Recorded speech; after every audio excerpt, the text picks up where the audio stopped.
biggest sponsor of the channel, who is the Sonoran Desert. So if you're looking to get your start in gunsmithing, they are the people to go to. We love them. They fund all of our videos. All they want is your VA money. All about $1. Before I get started, I would like to thank our friends at SDI for supporting today's video. If you are looking for a career in gunsmithing, they are your go-to folks. I am currently over halfway through my online education at SDI, and I don't think it is worth the time or money. And then finally, I want to thank the sponsor of this video, the Sonoran Desert Institute. The SDI has been a sponsor of the channel for a very long time, and we appreciate them. I'm about to begin the final class in this program, and all I can say is don't waste your time or money. I learn more from watching YouTube videos. If the science behind this sort of thing interests you and you'd like to get your start in gunsmithing and weapons technology, you can always check out sdi.edu using the links down in the description and in the pinned comment. I first started looking into SDI as a way to hopefully get some education for an actual degree in the field of gunsmithing and a way to get my foot in the door for expanded college options later down the road. Little did I know that this school teaches nothing. Check them out, SDI, Sonoran Desert Institute, and tell them Eric sent you. Because I was asking hard questions, the staff was trying to discourage me from attending. Starting class, I quickly realized how pathetic this school is. The material is not cited correctly and lacks credibility. They use YouTube videos and sketchy online articles to prove their points. The tools and equipment they send are worthless. I've had my eye nearly taken out by their tool exploding while using it. We have to thank the Sonoran Desert Institute. If you're looking to get your start in gunsmithing, they are the people to go to, and they fund us to do crazy stuff. I guess today's not too crazy, so... Full disclosure, Sonoran Desert Institute is an absolute joke. Do not waste your money or allow them to further swindle federal education funds in your name or from your service member education funding benefits. The courses lack actual instruction. The course material consists of 98% various YouTube links which are not made by or for SDI. Before we do this, I do want to thank the sponsor of this video, the Sonoran Desert Institute. If you are interested in a career in the firearms industry, this is a really good way to start. Just going to put it into monkey terms. They are GI Bill predators. Literally every class you take is a YouTube video or a commercial article related to firearms. If you want to learn anything about firearms, just watch their YouTube channel and get your education for free, and don't waste a few months of your GI Bill. And if you are also interested in weapon design, gunsmithing, and weapon technology, you can check out sdi.edu using the links down in the description and in the pinned comment.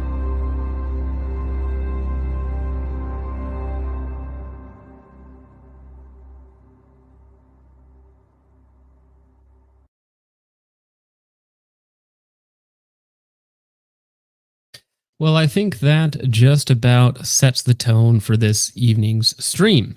Tonight, we're going to be talking about the Sonoran Desert Institute, and we have compiled some good gentlemen that have spent some time with them, both on the faculty side of things and also the student side.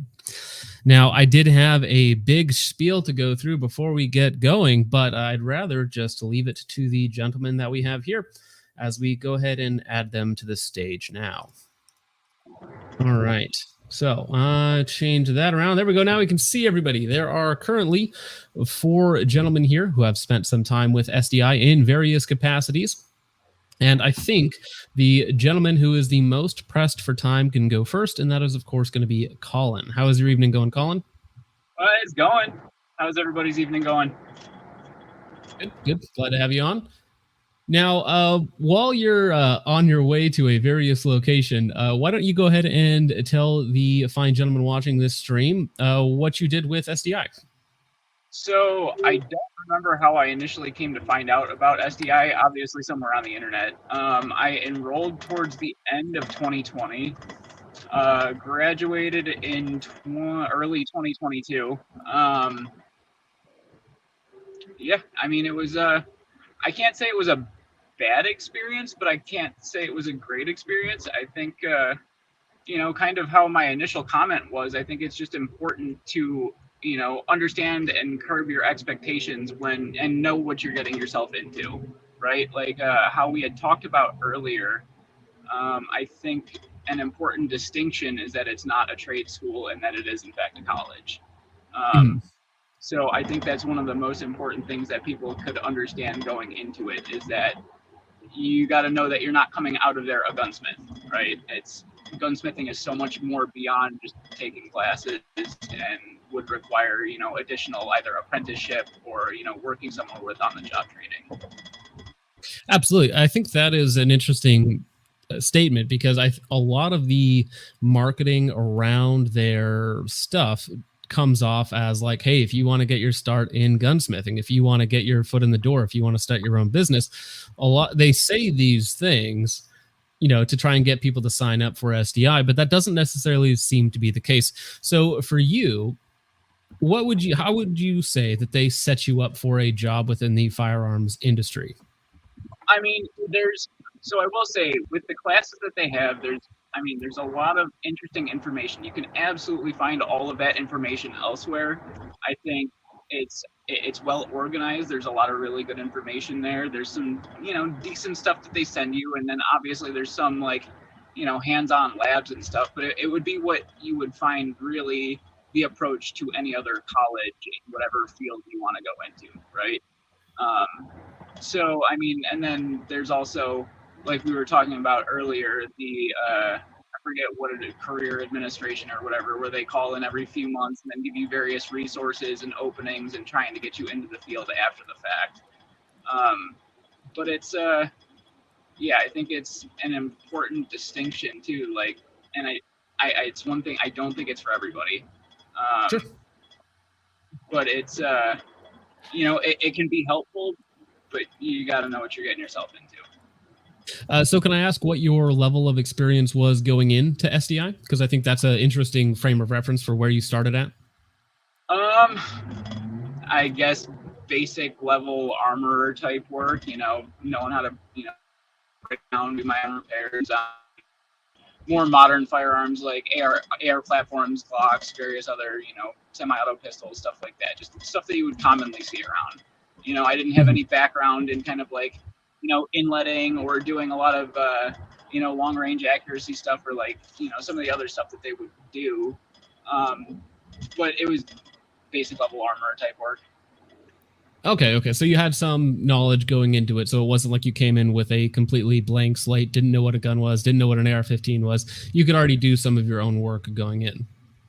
Yeah, absolutely. And so do you think that they filled in some of the gaps that you had in your knowledge? Like when it comes to, let's say, older style firearms, because I know they do like wood stock work and they do some minor like hand fitting type stuff.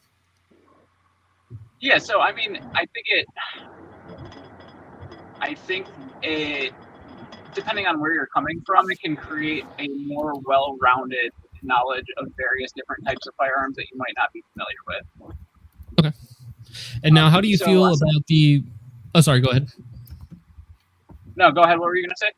Oh, I was going to ask how you felt about the curriculum in general, whether you found it informative or was most of it stuff you could readily find online, or was there some more like specific hands-on stuff you could get like by asking teachers directly, that sort of thing? Because I think that could be a value add if you have like really knowledgeable people that you have access to all the time.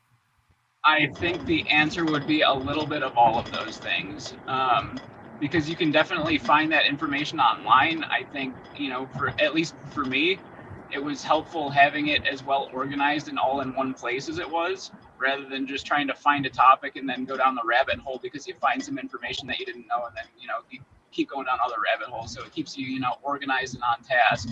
But it is a very education-oriented thing rather than it being, trade based with a lot of hands-on stuff. Like there's certain things that you just can't really get. So for instance, we had a machining class, right, where it goes over the basic parts of a lathe and stuff like that. And there's just certain things like machining, you're not going to know how to do that unless you're actually getting hands-on experience. Yeah, absolutely. So it's basically like watching a YouTube video breaking down like what is a lathe and how to operate it without any actual on-hand experience. Like stuff like that. It's good to have a basic understanding of the operation of it, but it's useless unless you're able to put it into practice. Mm-hmm. But some of the other things, there was some cool stuff where like, we did a 50 cal muzzle loader where you're doing the inletting and putting all that together. Simple stuff that like, was not my area of really even interest. There's some things that I just had no interest in that, you end up doing and then, you find that you like it a little bit or whatever, or you get just more knowledge on it. There's some things that, same thing with, same thing with the various finishes and coatings and stuff like that, where you start getting into, more in-depth, I don't know if you want to call it knowledge or whatever, but, understandings of, whether it be nitride, PVD coatings, various bluing, browning, stuff like that. So you definitely have a more well-rounded knowledge, but it's very surface level. Is that what you would say? Yeah, it's surface level, and it's one thing. There's a lot to it too. So it's, if it's not something that you're going to be putting into practice, chances are you're going to end up forgetting it. There's it's nice to still have all the books and everything, where if you want to go back into it, it can be helpful. There's, you learn a lot about, reloading, all kinds of other stuff that just, it has the, it's well-rounded, but chances are most of it isn't going to end up getting used, and it could be utilized better. Gotcha. Well, that was kind of going to lead into my next question. Sorry to cut you off, Gary, but was the amount of time you put into the course versus the amount of time or money that you spent, do you feel like you got enough information out of it to be worth it for you in your specific circumstances?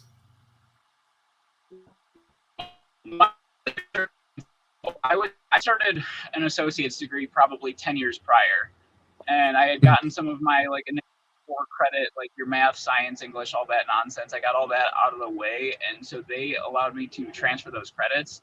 And for me, it was more so about completing something that I started 10 years prior and finished. But doing all that stuff, my thing, it was a very specific, I guess, kind of personal reason versus anything else, and I would have to say no. But okay. It also, I don't understand how the GI Bill works. I don't know if it's somebody that's gonna not use the GI Bill for anything else and wants to go. I don't know if it's able to be applied to trade schools or anything like that. I don't understand it. But yeah, that's an entirely different topic to get into for people that have basically almost free money laying around in a GI Bill. Whether it's sort of a GI right. So Bill. I think for the vast majority of people, I would have to say no if you're going to put yourself into debt over it. Gotcha. Okay. All right. So if you're actually spending your own money, you're even you who have one of the more positive opinions of people that I've talked to, you're saying no if you're spending your own money on it. Right. But it would be, it's totally up to the individual and what you see as valuable, right? It's, because also some resources like we were talking about that, you could get job placement and stuff, but you're going to still put yourself pretty heavily into debt. So it's, it would have to just be that individuals, they'd have to weigh the pros and cons. And there are definitely, I think calling it a scam is a bit harsh. I think it is just as much as it would be for any other college this day and age. Well, that's another thing, though. I went to college. I have a degree in economics. And I would almost tell you that most colleges are a scam as well. But that, it's like one college being bad doesn't abscond another college from also being bad, right? Right.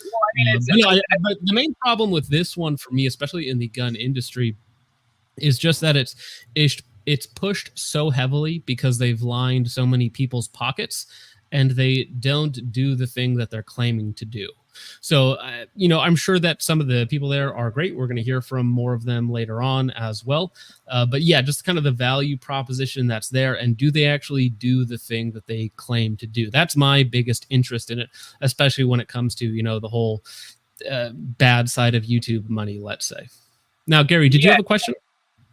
Oh, I was going to say, did any of the books, any of the videos, anything like that, kind of go over an overview of how to do any basic machining? Somebody mentioned indicating the vise on a Bridgeport. Did you guys learn how to run a lathe? Even if you didn't get hands-on experience, did you at least learn about it at all? Yeah, you definitely learn about it. I think it's just one of those things that it's like I don't see. And think of the best way to describe it. It's you learn those things, but there's only so much learning that you can do in that, unless, at least for me, it's, because some of those things, unless you have it it's a lot of videos and stuff like that, a lot of books.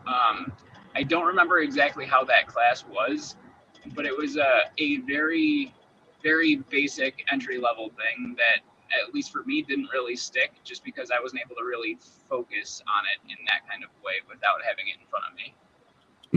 There is actually Nick was in the chat earlier, and he is actually a legitimate machinist. That's what he does for a living, and he published a video today. It's like 17 minutes long, going over why he doesn't think that the SDI can really get you into gunsmithing, because it doesn't teach you like actual machining. Like gunsmithing and machining kind of go hand in hand.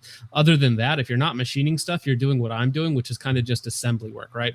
I'm not actually going in there and machining some stuff. I mean, I have a drill press and a few other things that I can perform a couple operations with, but I'm not really specifically machining anything. So I do think that I've heard a lot of people compare it more to like an armorer's course than a gunsmithing course, which I think if people were much clearer about what the program was, I think people wouldn't have as much of a problem with it, because it's not, you know, telling you, hey, you're going to be a certified gunsmith, you're going to get a job in the industry right after you're done with this, that sort of thing. So I think there is a misleading element to it as well that I think does need to be called out. Because again, if it's just another mediocre program, it's kind of just another mediocre program. But it's when you combine that with everybody lying to you about what it is that creates the issue that we have here anyways. Yeah, that was kind of like, for me, one thing that always kind of stood out in terms of all the various YouTube channels and stuff talking about it being your entry into gunsmithing and whatnot, when you're pretty much spot on in that it's more of an armorer's level type experience with more knowledge surrounding other things that could get put to use if you were to have a trade school or an apprenticeship. Now, you're somebody who's graduated, you've gone through the course. Do you ever watch a YouTube video and somebody's like repping SDI? Does that ever run in the back of your mind, like when what they're saying about it versus your experience with it? Is there some sort of like dissonance there whenever you hear somebody rep it? I mean, not yes and no. It's been a while also since I've really watched any kind of YouTube videos. But to be honest, I never really even paid it much mind. But I do think that people could benefit in the way that benefit from those influencers changing the way that it's talked about, because I think that it is, in that kind of context, a bit misleading. Absolutely. Yeah, I totally agree. And I know that you're pressed on time. Sorry, I imagine you just pulled up to where you're going. Yeah, you're good. I just pulled up home and grabbed my stuff before I headed into work. Okay. I'm going to have everybody just go around and kind of introduce themselves so that people watching can kind of get an idea of who everybody is. So, Colin, feel free to stick around as long as you want or leave whenever you need to, sir. I do appreciate you coming on and answering our questions. You were in the hot seat for the first 20 minutes, so thank you for that. Fair play. All right. Let's start with Troy. How's it going tonight, sir? Good. How are you? Good. So why don't you fill everybody in a little bit about maybe what you do right now, your time with SDI, what you did there, that sort of thing. Yeah. So I currently actually work in the firearms industry. I feel like that's a kind of unique thing for a lot of SDI grads, because I feel like a lot of people, even though they go to SDI or graduate, they don't really end up in the firearms industry. I actually worked there before going. So kind of a unique instance in that. So I had started SDI in 2021 at the beginning, and just like Colin, I had actually went to college previously, did a couple of my core classes, so it didn't take a full 2 years for me. So I ended up graduating about a year and 4 months later. So I did do the associates and did graduate. Okay, very cool. Andrew, you're up. Why don't you let everybody know what you did there? Hey everyone, my name is Andrew. Resident focus trip live stream veteran, I guess would be the way to put it, but not an actual veteran. Resident focus trip financer. That's right. I know it's going to be a bit of a money saver this week. Right, actually just being on the show. Yeah, so it started SDI and I applied fall 2021 and started going in January of 2022. At the time, I was selling insurance and not really having a good time, kind of hating my life. I didn't have a GI Bill because I'm not a veteran, once again, but I did have a ton of scholarships left over from an incomplete history and political science majors. And I got to say, $32,000 a semester for those degrees is a far bigger scam than SDI could ever hope to be. I got my first job in the industry approximately 4 months into SDI. It had absolutely nothing to do with SDI. I was brought in for an event coordinator at a local gun range, and that was just running tournaments and events. And I had sales experience and I had experience running fundraisers. That was the really determining factor. And information that led to me getting the job was I was kind of chumming with a couple of the sales reps. Spent a lot of time behind a counter of the gun store. Did SDI off and on because work would fluctuate there. Eventually, I got paid to go to a Glock armorer's course. And that was, it was a pretty vanilla experience. It's doing a detail strip on a Glock and installing sights and stuff of that nature. But like, I'm getting paid to do this, whereas I'm spending several $1,000s of other people's money to do SDI, and that was kind of the beginning of the end. Eventually, I did not finish the associate's degree at SDI because I tried buying the range that I went to, and so I was working 18 hours a day, 6 days a week, trying to get that to go through. Didn't go through. I now currently own my own small business. I mainly doing sales in the firearms industry, specifically night vision oriented. Yeah, and you have a lot of very cool equipment that you let other people play around with sometimes, which we Hey, appreciate. I'm gonna try to send you some more stuff here soon because you're not taking money from manufacturers or products from manufacturers anymore. You never took money, but you took products. No, I appreciate that, sir. But so you are in an interesting experience because you have sales experience, which I had sales experience. You had college experience already, all that sort of thing, and you were working in insurance, and then you take SDI, and now you move into a kind of into the gun industry, working at a gun shop, right? Yeah. So now I don't work at a gun shop anymore, but it was a very weird path getting there. I had a particularly bad week at work, low sales, a lot of travel, a lot of expenses coming out, and I just having a rough time. Come back that Friday night, watch a Brandon Miranda Herrera vintage 2021 gun meme review. Still very spicy. And an SDI ad popped up. I'm like, hey, I don't have to pay for it. Why not? I hate my job currently. Worst case scenario, I lose some time. And at the end of it, I wasted a lot of time, and I don't think it's worth it. You were halfway there. You wasted time, but fortunately, you didn't waste like $20,000 of your own money getting into it. Just under $17,000 of other people's money. Yeah. Well, hey, you earned that through sponsorship, so you can't blame them too much. It was fun. Junior and senior year, I had 2 study halls each semester because I went to summer school, not because I had to, because I just wanted something to do in the summer. So what do you do when you're a junior and a senior, kind of nerdy, and you have a bunch of time on your hands? I wrote scholarship essays, hundreds and hundreds of scholarship essays. Well, I mean, you ended up just giving all that money to SDI, so maybe it wasn't worth it to spend those 2 summers. More of it went to the other college I attended, but yeah, that's fair. And then lastly on the panel, Mr. Doe, your mic is muted if you want to introduce yourself a little bit. Oh, hey, how's it going? I'm mostly just not using my name because since I was faculty, I don't know what if they get cranky or whatever. But, right, absolutely. Anywho, before I I taught at SDI, I had my own FFL actually in California, and basically sold guns, was the armorer there, and kind of did that, and then went to becoming an armorer at a gun range, and then from there, I moved to Vegas, and then I was trying to start my own business, and then I kind of hit the issues of having FFLs and all that fun stuff during the Biden administration. So that kind of put that part on hold, which then made me think of teaching at SDI because I found their, their like job posting on LinkedIn or Indeed or something. And I was just like, hey, I got free time. Might as well get back into it and see if I can remember and help people out to get into the industry and whatnot. So how would you say the hiring process at SDI was at the time? When I got hired, which was, 22 to 23, the initial, I guess you call it, it was kind of weird where it was they emailed you a question of basically the initial actions of a firearm or something like that, but they wanted you to use their specific kind of vernacular. Mhm. And so I had to try to figure out how they wanted me to say it and then explain it. And then it just went through a single, I'm assuming like a hiring manager. And then once they, I guess, liked my response, they pretty much just auto hired me from there. They just wanted a Really? resume and then fill out papers and all that fun stuff. Interesting. So you were there for right at a year? Yeah, right about a year, maybe a little longer. I forgot when I left.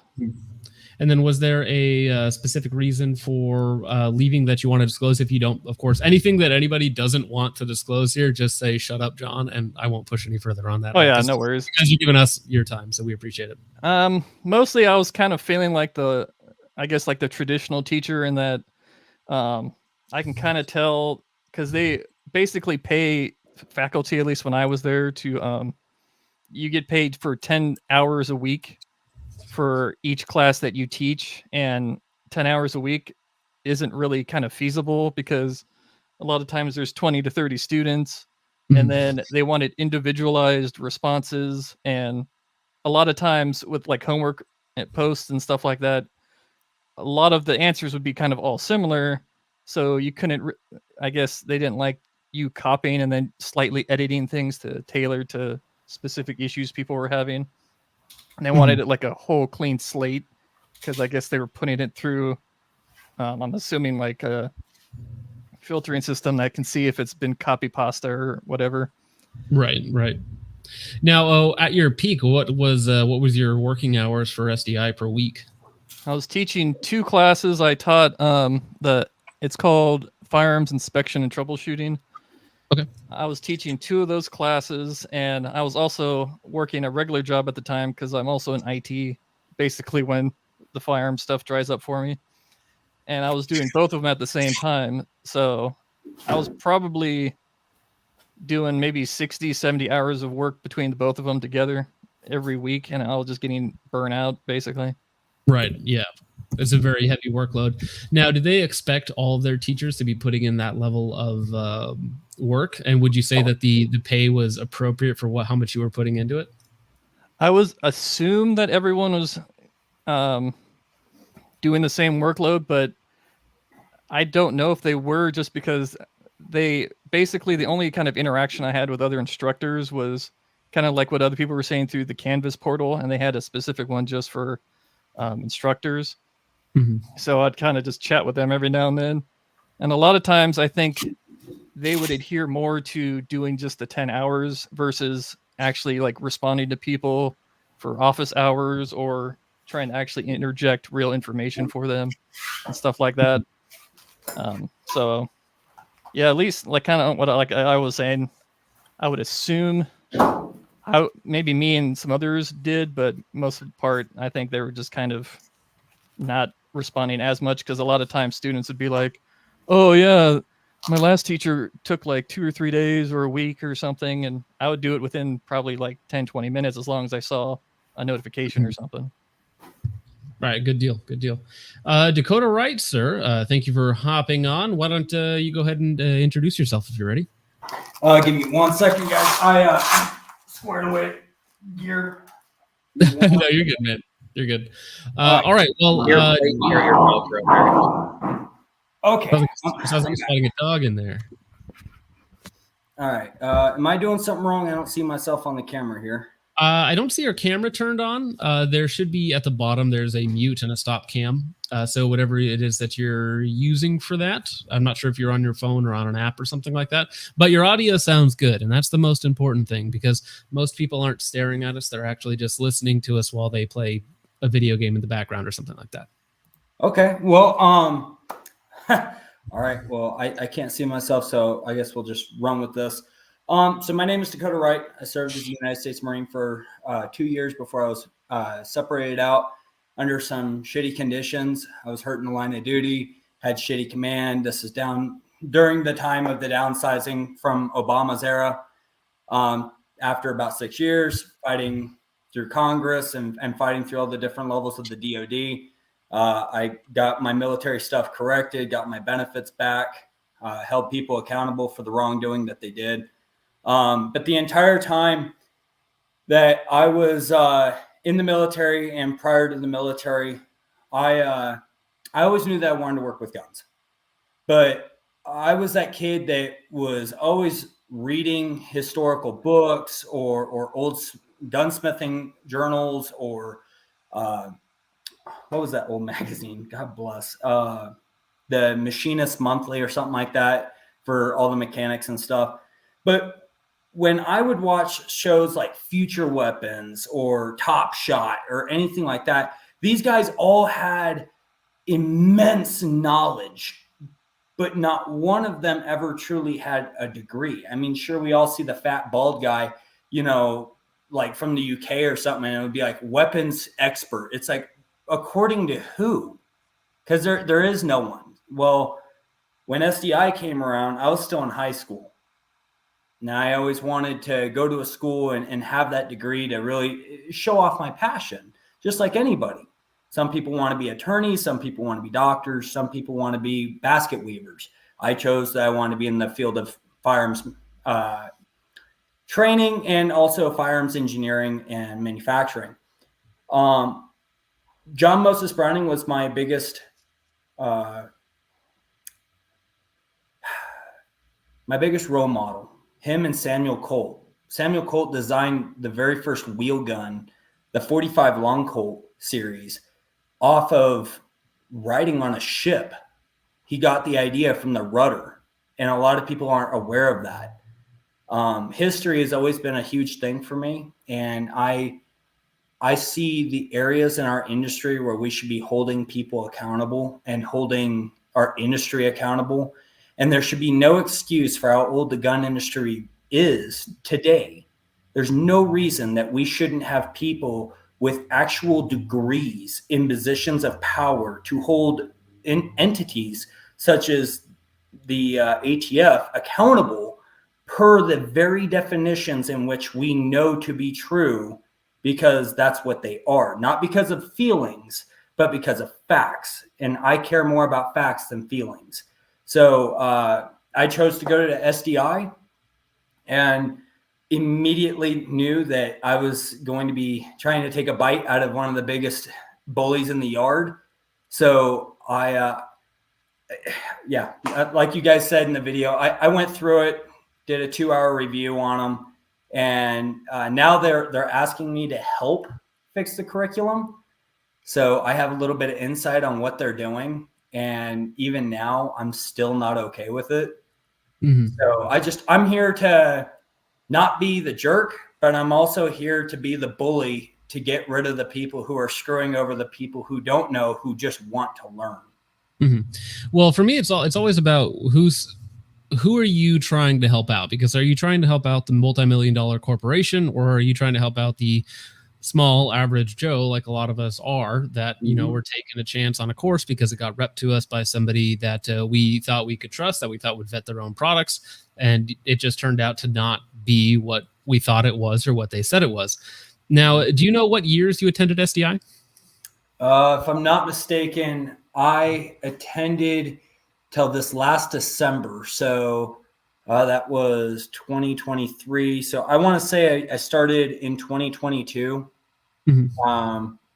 I mean, if I pulled out my transcripts, I'm sure I could tell you just dates. Rough dates is fine. We don't need like specific dates or anything else like that. But you graduated and you got your SDI degree and you used your GI Bill for it? I mean, yeah, I got my toilet paper in a frame. So, I mean, it's so bad that I have a technical degree from Manatee Technical College out of the state of Florida for being a machinist. Okay. My certificates for machining, technology school from a trade school, they actually printed it on cardstock, whereas SDI sent me a normal piece of printer paper with a goofy little sticker on it that was clearly not cut correctly by the die. And then they're like trying to pretend that it's some special thing. And I'm like, but it means nothing. What a funny note on that is part of the process of vetting everybody coming on to the stream was seeing a lot of SDI certificates, and they were all different. Like even from like month to month, year to year, they would be very, very different because they were probably just using whatever the certain people had on hand or something like that. So that is quite funny. So you had experience in the firearms industry ahead of time. You had your machining degree beforehand. Is that correct? Yes, sir. So before I even went into the Marine Corps, I was already a shooting coach with Boy Scouts of America. I was associated with programs such as Civil Air Patrol, Young Marines, and then I just did a lot of private training myself. Went into the Marine Corps, was a 2141 amphibious assault vehicle mechanic, scored expert both times while I went to the range. For anyone who actually knows the military, that's not hard. That's shooting 500 yards with an RCO on an M16 is not hard. I learned a good amount in the Marines, but honestly, a lot of it's just been private teaching and then learning from those older gunsmiths, the gunsmiths who don't have huge Facebook groups and stuff like that. We've lost focus, in my opinion, on the realities of gunsmithing and the traditions that should be passed down from it. But going into SDI, I had been, like you said, a machinist. I've been working around guns for many, many years, well over a decade. And with all that, I also worked in a gun shop, worked in the private security sector a little bit, and I got a lot of experience around guns. So when I went to SDI, I knew what was BS. I know what sales are, and I also know exactly what should be said in a situation to motivate someone to come to the school. And if you're going to tell me that you're walking away with a degree, a actual degree, and you're going to walk into my shop, that means that that degree better set you apart from someone else. Otherwise, if it doesn't, then you're no different than the Joe Blow walking in off the street who is like, I've never touched a gun before. I want to learn. I'd rather teach that guy than hire someone from SDI, because the vast majority of the people from SDI, they think that Glocks are double action pistols. As part of the prep for this stream, I actually found you can find students uploading their videos to YouTube for a lot of the courses, which we'll actually talk about to the other Gary in just a second about. And a lot of it is these guys are obviously following a very like set curriculum, and they're using words that don't necessarily mean what they think it means. And so you get people that have a very surface level understanding, and these guys are just, they're doing what they're told. They're doing their course activities, they're uploading a video, and they're speaking about it. And a lot of these guys seem really nice, but there's like this almost gap in terms of their knowledge between like what the book says and then what it actually is in reality for a lot of these people. But before, I have a few questions that I want to open up to the entire panel. But before we do that, Gary, the second Gary, could we get a little bit of Third Gary? Sir, third Gary. Well, he's Gary for the purpose of this. How you guys doing? Doing great. Great. Good to have you on. So, I wanted to prepare a little bit of a kind of a primer on SDI, my history with them, and also to give the guys who are in this forum, who are students, former students, potential students, whomever, kind of an idea and 1,000-foot overview of what I've experienced myself. I can confidently say that I've looked at some of these other videos on YouTube. I think there was one posted, I think yesterday, at another person's channel that I looked at. There's been some other ones that I viewed this morning, if that's the one that you saw. Yeah. Can you guys hear me okay, by the way? No, you sound great. great. Yeah, you're fine. Okay, good. So I started working at SDI. I'd been in the Marine Corps for 4 years, back in late 90s, early 2000s. Always been into guns all of my life, pretty much.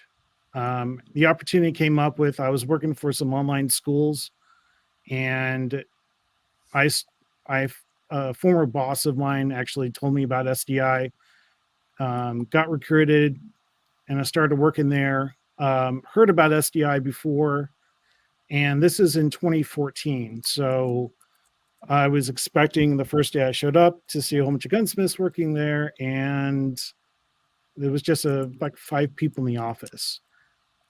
To give you guys an overview and a brief history and a background that most people don't know. And also, I should also say this: I don't currently work for them, and I also don't want to come off as a disgruntled employee, because there's a lot of history and a lot of work that I've done pertaining to this discussion, pertaining especially to the discussion of the content and the overview of the curriculum, which I will touch on. That is the number one, I think, strike against SDI. But I want to go back to what I was saying at first. When I started in 2014, there was 5 people in the office. SDI was a very small school. It was actually started out as a correspondence course. And if you don't know what that is, it's basically you have textbook material and you are submitted literally bubble, like you remember those old bubble tests you did like way back in elementary school, and Yes, unfortunately, the teacher, right? It was more multiple choice, and that was it. It was a very cheap program. I think our degree program, it wasn't even a degree program, it was just a gunsmithing certificate at that time, and I think it only cost like maybe $2,000. So it was a very, very small school. Now, in 2014, 2012, new ownership took over that school, and they phased a lot of that stuff out. In fact, when I first got there, that was like one of the last months that they started doing that correspondence program. And so we had hired a marketing person to go out into the industry and to kind of build up the school. These were new, owners, and these owners came from the education industry. And so what we set out to do at that time was to marry the gun world, the gunsmithing world, through a distance learning program and collect data, market research, and also to go out there into the industry, trade shows, whatever we could do to grow the school. So amazingly, and what I'll say as a backdrop of this, since I was there for most of the huge growth of the school, the majority of this, I always felt that we were a little too big for our britches in a lot of ways. And I can say that with confidence because when I first went there and I knew guns, I started looking at the textbook material. And I said, this is completely unacceptable, and I will do everything I can to improve it. So I spent the next 5 years of my life, from 2014 to 2019 is when I was out of the curriculum department. And then from 2019 to 2020, I was doing faculty. So let me go point number one. Point number one is this: there's legacy content in especially some of the primer courses at SDI. That content and that material is stuff I tried for so long to get rid of and to phase out. But a lot of that legacy content comes from old textbooks, even from before the new ownership took over. So totally understand that strike. Completely owned it for many, many times, try to get rid of it. But there's a lot of other things that we wanted to do. And rewriting old curriculum was time consuming, hard to do, and took time and money away from other things that they wanted to do.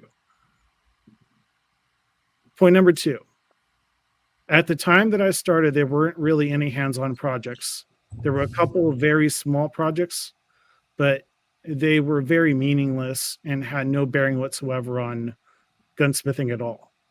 Had you attended in 2014, 2013, believe me, it was absolutely terrible. Okay, so what do we do to improve hands-on learning? Number one, we had a marketing guy who was familiar with 80% projects. So if you guys are familiar with that, this was something that they don't do currently, but did do for many years, from 2015 to I think around 2021, 2022. So we had guys, because we couldn't send, we didn't have an FFL, we didn't partner with any FFLs. We sent 80% lowers to guys in the mail, and they would mail out their own, trigger pocket or whatever. At one point, we even did a 1022 program that had a 80% project that was later phased out. But that was part and parcel of the project that you did. That was your final capstone of the course. So that was one thing that we incorporated. And to be honest, that was one thing that really exploded the popularity of it, was the prospect of marketing the schools a lot easier after that point, because at the end of the day, you got schoolwork, you got a certificate. At that point, we were doing degree programs. Like I said, the degree program wasn't as expensive back then as it is now. I think it's like $22,000 now, which is crazy. But then at the end of the day, you can get a functioning firearm and learn a lot about gunsmithing. And hey, you know what? If you wanted to, start your own shop, we had some business courses. It was all very easy to manage and wasn't so big. But then again, like I said, I was in the marketing, or in the curriculum department, trying my best to get rid of old content and write new content at the same time. But I was a party of like me and another guy. Out of all of the things that we were trying to do, it wasn't feasible. We didn't have a studio to shoot videos. We didn't have a trained gunsmith that would just sit there in front of a lathe and teach you how to do that. If you look at some of the old like AGI courses, those guys did that in those AGI courses, because he was a trained gunsmith, the guy who did that, Bob Dunlap. So we were just trying to start out new. And the thing was, and this will be kind of my next point, we were always told, hey, we'll go back to that old stuff. We'll get rid of it at a later point. And I'll touch on that. It just never happened. And as far as the other strike against us that was discussed was, why do you guys still use YouTube videos? Well, like I said, we had no way of shooting our own videos at that time. I don't know if they do now. It's been 4 years since I've been there. I'll talk about physical books as well. That's kind of new to me. But the videos themselves that we were using in the curriculum, I was the one personally. You can blame it all on me, but also blame it on the fact that we had to have certain amount of video content for people to view, to look at, and also to write on. And I'll discuss that in a second. The YouTube videos themselves that we were looking at that time, there were a lot of them back then, because YouTube wasn't as restrictive as it is now. So, and also we partnered with guys who were, say, for example, there was a YouTube gunsmith out there, and I won't discuss all of them, but some of them, especially during the early days, they had really great content, and we said, hey, could we just use this as a discussion point on this course? And at first it was like, okay, this will be like, hey, we have a topic in this particular chapter of the book, and this YouTube video will relate to it, but not 100%. The most frustrating thing about my job is I had to go down every single chapter or every single module of this course that I'm doing, that I'm mapping out, and then I had to tie a video to it, and there's no video there. There's nothing out there for this video, but I had to have something, and we couldn't publish things. We didn't have any, funds or anything like that to do that with. So we relied upon either people, we had to ask people to produce things for us, which, by the way, hardly ever happened. Or we had to figure out something that was supplemental, like a video, and that's why you have a lot of articles and so on and so forth. So, and I think probably one of the questions, why did we have to do these things? And this is something that, unless you're on this side of the fence, and I totally understand from a student perspective, right? The number one thing that's frustrating from a student perspective, why the hell do I have to do all these discussion posts? Why the hell do I have to do all this writing? This is a gunsmithing school, right? The thing you have to understand is this is an accredited program through the state of Arizona. And there's a certain amount of credit hours we have to fulfill to show the state of Arizona that we have to, that they have to basically know we have to map out for the state of Arizona to get our accreditation. And so we're accredited by, we were accredited when I was working there, by distance learning accrediting body. And so we had to prove, even in the firearms courses, to say nothing of the math and English and all the other general courses, general ed courses you would take for your degree program. We had to prove that our stuff was at the level of credit hour rating that seats, that hours and the time that you're spent in that seat are enough to justify the cost of that particular credit hour.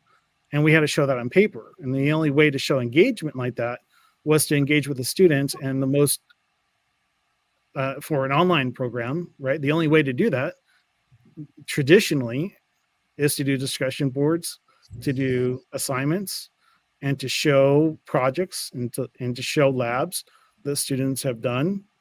And it goes onto a huge calculator.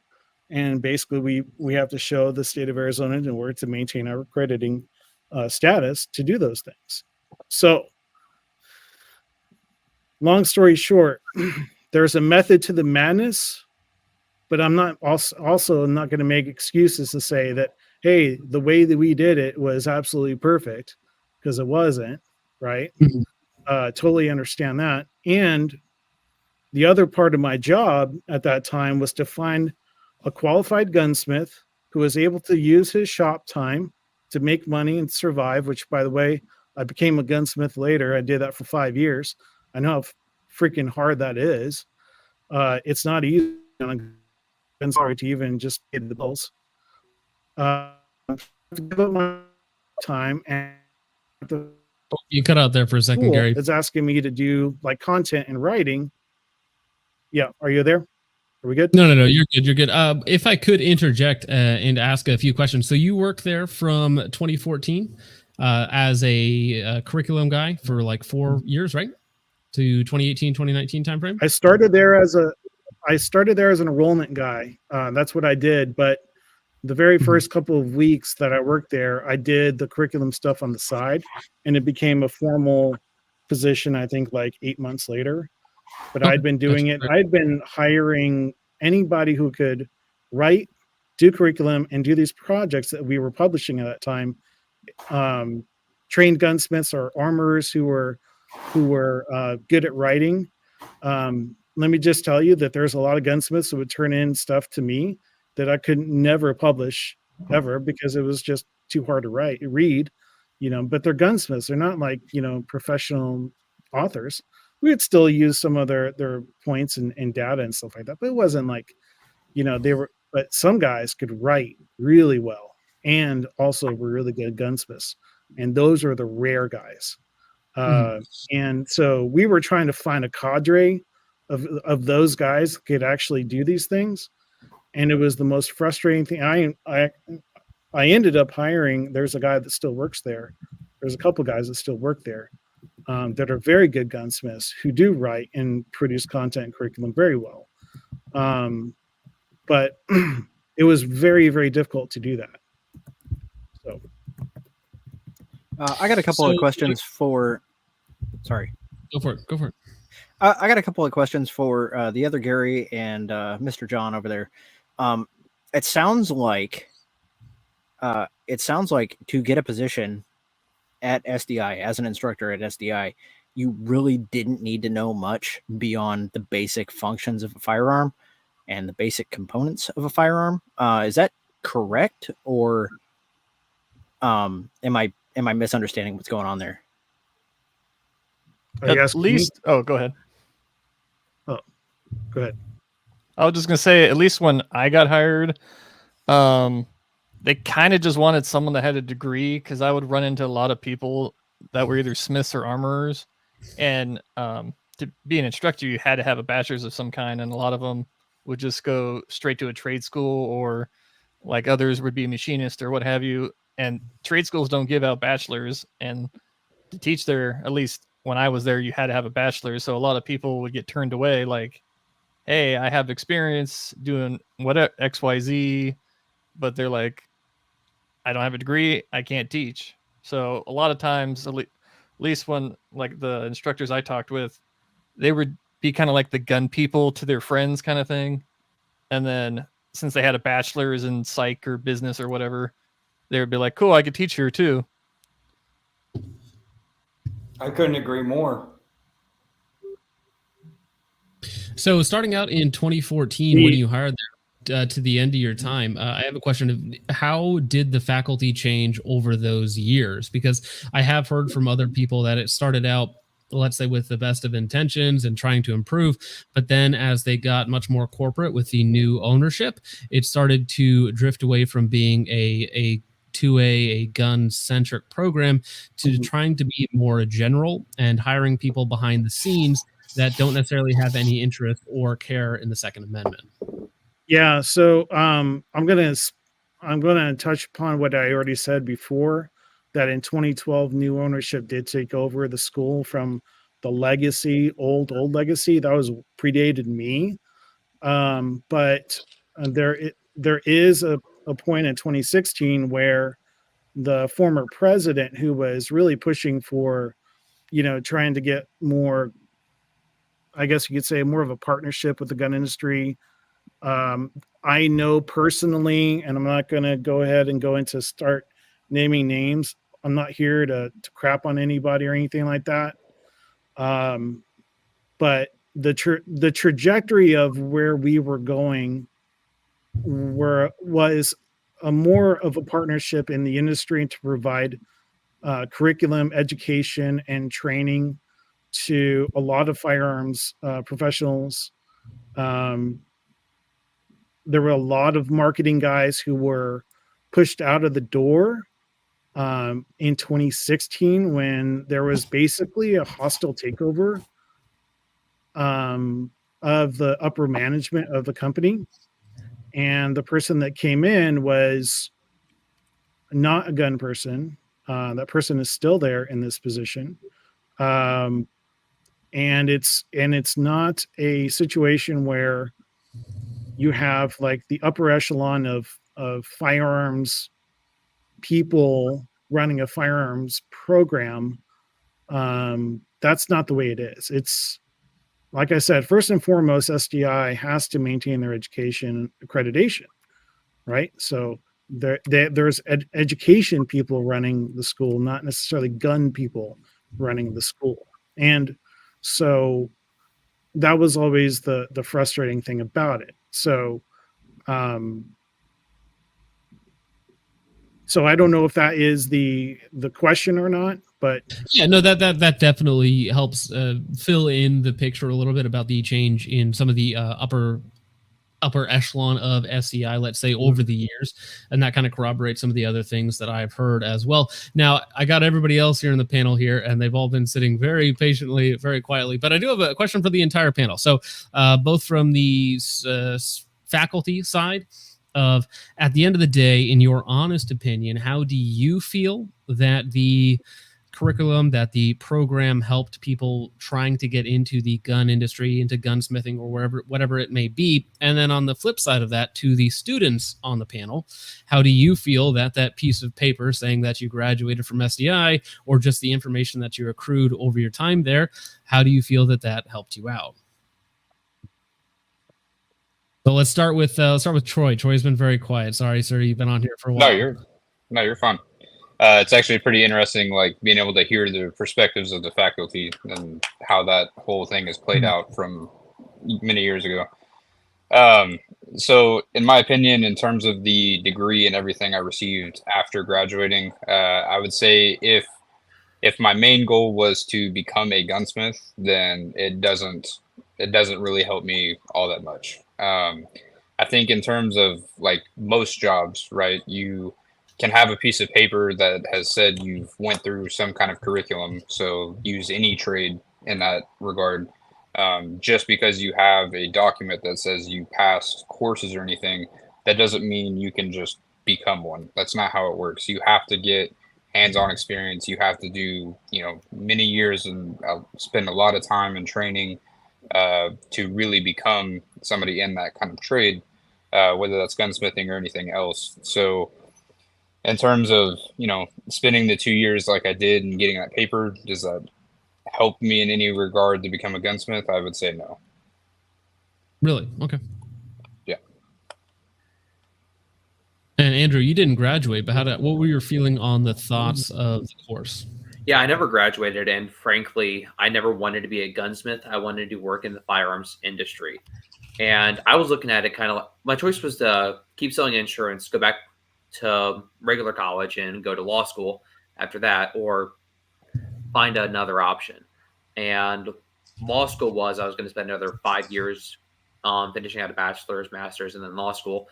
And then I was going to be a junior associate starting fresh, because at the end of the day, you go to law school, you know nothing about actually practicing law, and you have to learn it from your job.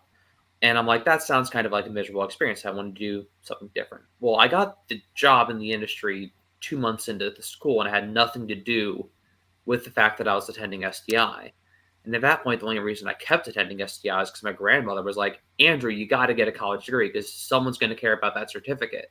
Someone cares about the degree. She was raised at a different time when college was seen as a more legitimate prospect. And I thought it was basically going to be the law school. I'd go in, I'd get some technical information about subject, and at the end of the day, I'd get a job as a bottom bitch, to put it bluntly, in the industry, and I'd have to learn everything else on the job. That's what I expected. Now, that was what I consider a very low bar to meet. And when I say that, it fails to meet that bar because the industry is either contradictory, false, or just not properly presented. That's kind of a frustrating experience. So it didn't really help me get a job in the industry. It didn't help me after the industry. And I just failed to see what I got out of it. When I was still going, I said I wanted to use it as a sledgehammer to force my way into an industry that wanted nothing to do with me. And that was kind of like a coping mechanism, just like, hey, I wasted a year of my life. And in reality, I got the job not because I was going to SDI. I got the job because I knew the difference between a Smith & Wesson M&P, a Glock 19, and a 320, could accurately describe how an AR-15 functioned to a lay person who was renting it at a range party. I had sales experience, and I knew how to throw a party. That's why I got the job. Yeah, you could talk to people, and that's much easier than like telling somebody some technical information that's not really going to help you out that much in an actual interview, right? Mm-hmm. Having personal skills and like a base level of understanding can actually get your foot in the door. Dakota, you own obviously Right Firearm Solution. So, in your opinion, how do you feel that SDI, that course, helped you in your job search? Because I know you have some semi-strong opinions about this. Yeah, that's a sweet way of putting it. Look, I'm not even gonna shy away from it. I'm sure lots of people are watching this and people are gonna form their own opinion, but I'm not ashamed to say I'm a bully to the people like SDI within the industry, because I see them as the quite literal internal cancer that is eating our industry away. We already have enough people in the legislative sense trying to take away our rights, and the people who do a disservice to the industry, teaching the very people who want to be in the industry for the good. It's the way I explain things to my wife when we're speaking in the realm of religious belief.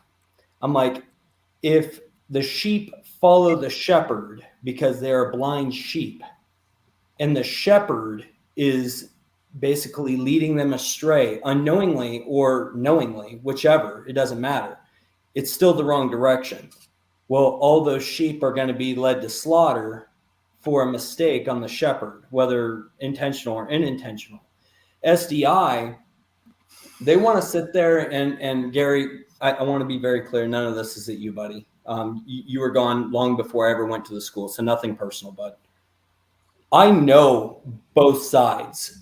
I know what it means to be in the educator world. I know what it means to be in the student realm. I do my homework, and I'm one of those people where I have a strong opinion in the sense of define to me a gunsmith and define to me an armor and tell me the difference. That a lot of people can't even do that because they see them as one and the same. You see, but if you go talk to the school's lead gunsmith, who's I would like to consider a mentor and a friend, Kip Carpenter, by far one of the most humble dudes you could ever hope to work with. Yeah, he's great. He's great. He's awesome. I love Kip through and through, man. Despite what I have, to say about the school, love Kip through and through, man. Like I would absolutely do anything for that guy. He's awesome.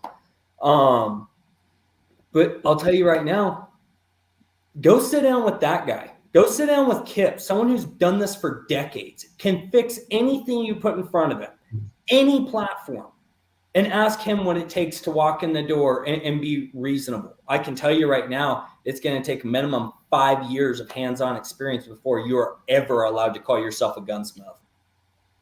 I have made parts in my shop because my CNC machine was down. So I've had to literally make and heat treat parts at my bench in my garage in the middle of dead winter. I know what it means to make parts. Going to this school, I feel like it not only costs me brain cells in many aspects, but I am a firm believer that I was defrauded, man. So, okay. The school says that they're going to give you an education on gunsmithing, or they'll make another ad that says they're going to give you an education in firearms technology. Well, which is it? Which is it? Gunsmithing or firearms technology? Because I can assure you, there's not one person at that school other than Kip that I truly, in my heart, would ever have a fear in the world to go toe-to-toe against in a manufacturing of a firearm. Name the gun, name the platform, let's go toe-to-toe, let's do it. Hands-on tools. There's not one person at that school that I'd be even worried about other than Kip. Kip is the only one that I honestly would be a little nervous about if I saw him step out on the floor. But for me, if you're going to teach about firearms history or firearms technology, well, then you're in my realm. That's what I write educational material for. I'm already working on a master's program with homework assignments, writing assignments, everything to fulfill the state and federal requirement. But when we look at this, it's, okay, are we studying the history and science of weapons technology? If so, how far back are we going? How general are we going to make it? And then how does that relevant over to today?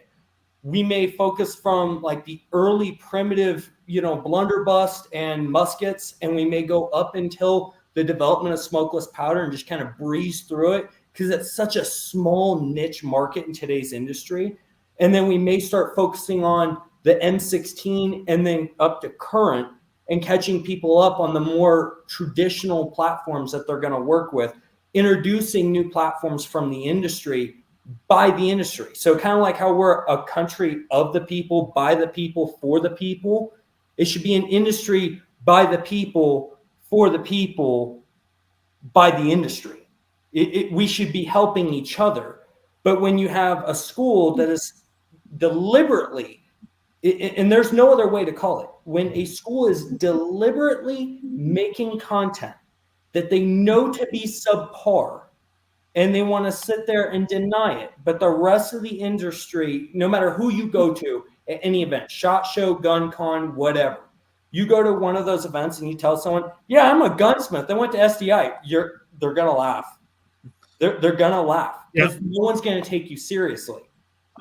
I don't have a lot of time. I'm going to spend too much on the stream. I want to go back to the reason, the purpose of why I came here in the first place.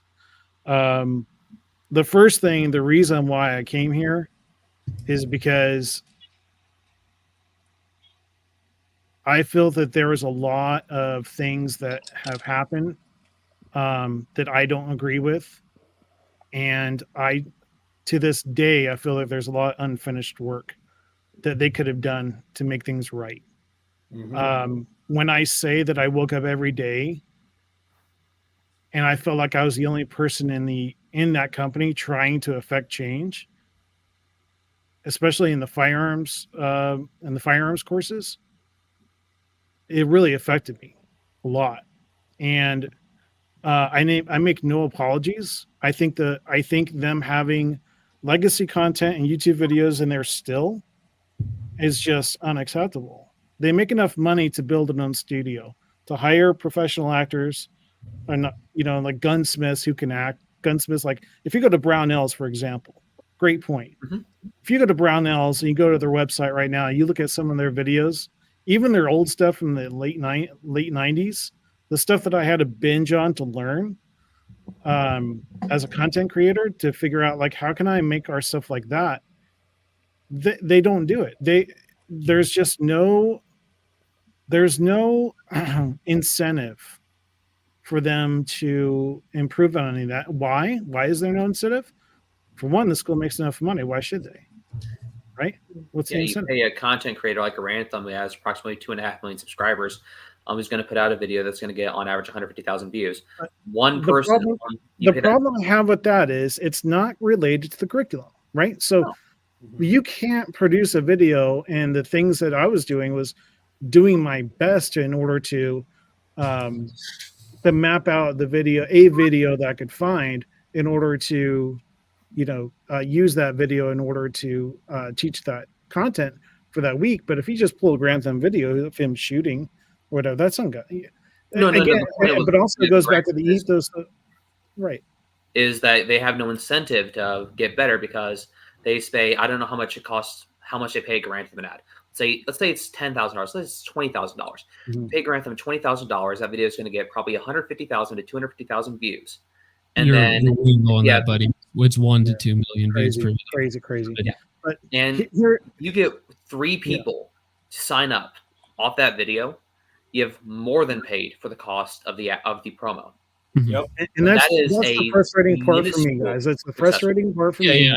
And I don't want to just beat up on Gary here because he decided to come on, which is a brave thing to do because this panel is not a particularly pro. And remember this, and I know that I'm getting a lot because people are texting me that I'm getting a lot of heat in the comments. Let me tell you something.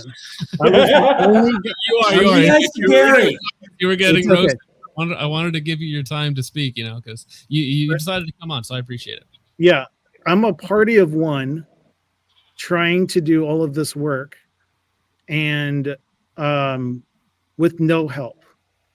You have, and also not a lot of support. So upper management wasn't really, for example, this is going to be something else I'm going to discuss that got published in a video recently, and the one I saw this morning. They were talking about the muzzleloader course, right? Oh, yeah. And this was something that people were really upset about, right? So, for one thing, I think it was we were trying to do a course that could teach something of, yes, that's the one. The course was written by a master gunsmith by the name of Joel Schaefer, who has now passed away. I consider him my mentor. He was an amazing gunsmith, and he was actually part of the American Gunsmithing Guild. He knew what he was doing. He knew what he was talking about. He's the same guy who wrote the checkering course. Now, why did we publish this course? Well, for one, we had no course on bluing that could actually teach it, or browning a gun. None. We hardly had anything that talked about or shown how to refinish a gun stock. We had no courses on actual inlaying the wood and working with metal. You had one course, you had one thing to do, and there was a multiple things you could have done in that course in order to touch upon each of those topics. And as much as it may seem like, oh, a muzzleloader course, nobody shoots muzzleloaders anymore. It wasn't about shooting muzzleloaders. It was about learning techniques such as wood finishing and bluing and all these things that you could do at home. And the only way we could do it was with a muzzleloader, because why? Again, I say, we didn't have an FFL. We couldn't send you, a gun in the white that was a Remington, that you could blue that Remington barrel or anything like that, because we didn't have an FFL. We couldn't do anything. So we had to do muzzleloaders. Muzzleloaders in many counties and states didn't require you to own an FFL or to have an FFL transfer. And we avoided that responsibility and that liability. So we said, okay, let's do a muzzleloader course. I got tons of heat to do this. But there was just no other way. And really, to be honest, as far as the amount of hours that is spent, and I'm known because I was a faculty after I did all the content, the amount of hours students did this course above and beyond anything else that they did was way more intensive as far as schoolwork. Now, let me add to this. Does it make you a gunsmith? No. Exactly. Now, do you learn gunsmithing skills by doing this? Yes, I've inlaid wood and I've refinished stocks and I've blue guns. Okay. Is it the closest you can get at home? Possibly, but you can't use a lathe. In fact, I did a $250 course at a community college and learned more about lathes in that course than I ever did at SDI. I learned more about lathes in a weekend with my grandfather. Yeah, exactly. Right. So I took the expensive route. Right. The CNC guys are the guys that are gonna, they're the ones that are gonna be manufacturing and doing all the things that need to be done to make money in the industry. Now, I'm going to go to something that was said earlier that you guys may or may not have missed. Associates in Firearms Technology versus Gunsmithing. The old course was called Advanced Gunsmithing Course or Gunsmithing Course, Gunsmithing Certificate, right? Mm-hmm. This was a deliberate decision to call it the Associates of Firearms Technology over. The reason why they don't call it gunsmithing is because we didn't want to market ourselves as a gunsmithing school. Because, how can I say this? I don't know if they do or not. I haven't been to the website in a long time. Does it say still that you can be a gunsmith in this many times, or that you're getting associates in gunsmithing? No, it says it does say associates in gunsmithing, right? Associates in firearms technology, right? But pretty much their ads ad that is run by input a influencer here, there, or anywhere. It says, "Do you want to get your start in gunsmithing or firearms technology?" I think I've heard that ad so many times. Yeah, ingrained in my brain. A lot of them for the intro. So yes, they do repeat the gunsmithing line over and over again. And I'm not sure if SDI provides them a script of things to say, which if they do, that's kind of problematic. I know that a lot of ad companies will give you like a 30-second spiel that you're supposed to say or whatnot. Now, bigger YouTubers kind of just do their own thing. Like Arantham usually riffs, because he'll say something and then Charlie will make a joke about it, right? And that's kind of how they do their ads, but that's going to be different for everybody. A lot of what I've heard, Gary, is kind of like a compounding issue almost. So you try and half measure a bluing course because you don't have an FFL, so you put it with muzzleloading, and the muzzleloading course isn't really what anybody wants, but you get this secondary skill from it. But at the same time, SDI is making $30 to $80 million a year. I've heard Desktop estimated as about $80 million based on their student population times 22,000, which is what the course currently is at. And so when SDI comes back and is like, hey, we don't have the budget for these things, it's like, maybe stop paying YouTubers so much money for this and just, get your FFL, get your curriculum sorted out, hire people that are going to be probably a little bit more expensive. But at this point, it's been years. Like you've been on since 2014. And it's one of those things like they could improve. They could. Much cheaper. It's much cheaper, and they're making money. It's working. They absolutely could. And I don't know. And this is the thing I really don't understand. I don't understand why they don't. And I never understood. I can talk on that. I can talk on that specifically. So after I posted my SDI review, right before graduation, I got kicked out of graduation. I went back and forth with SDI and some dummy who works for them. And it was just back and forth.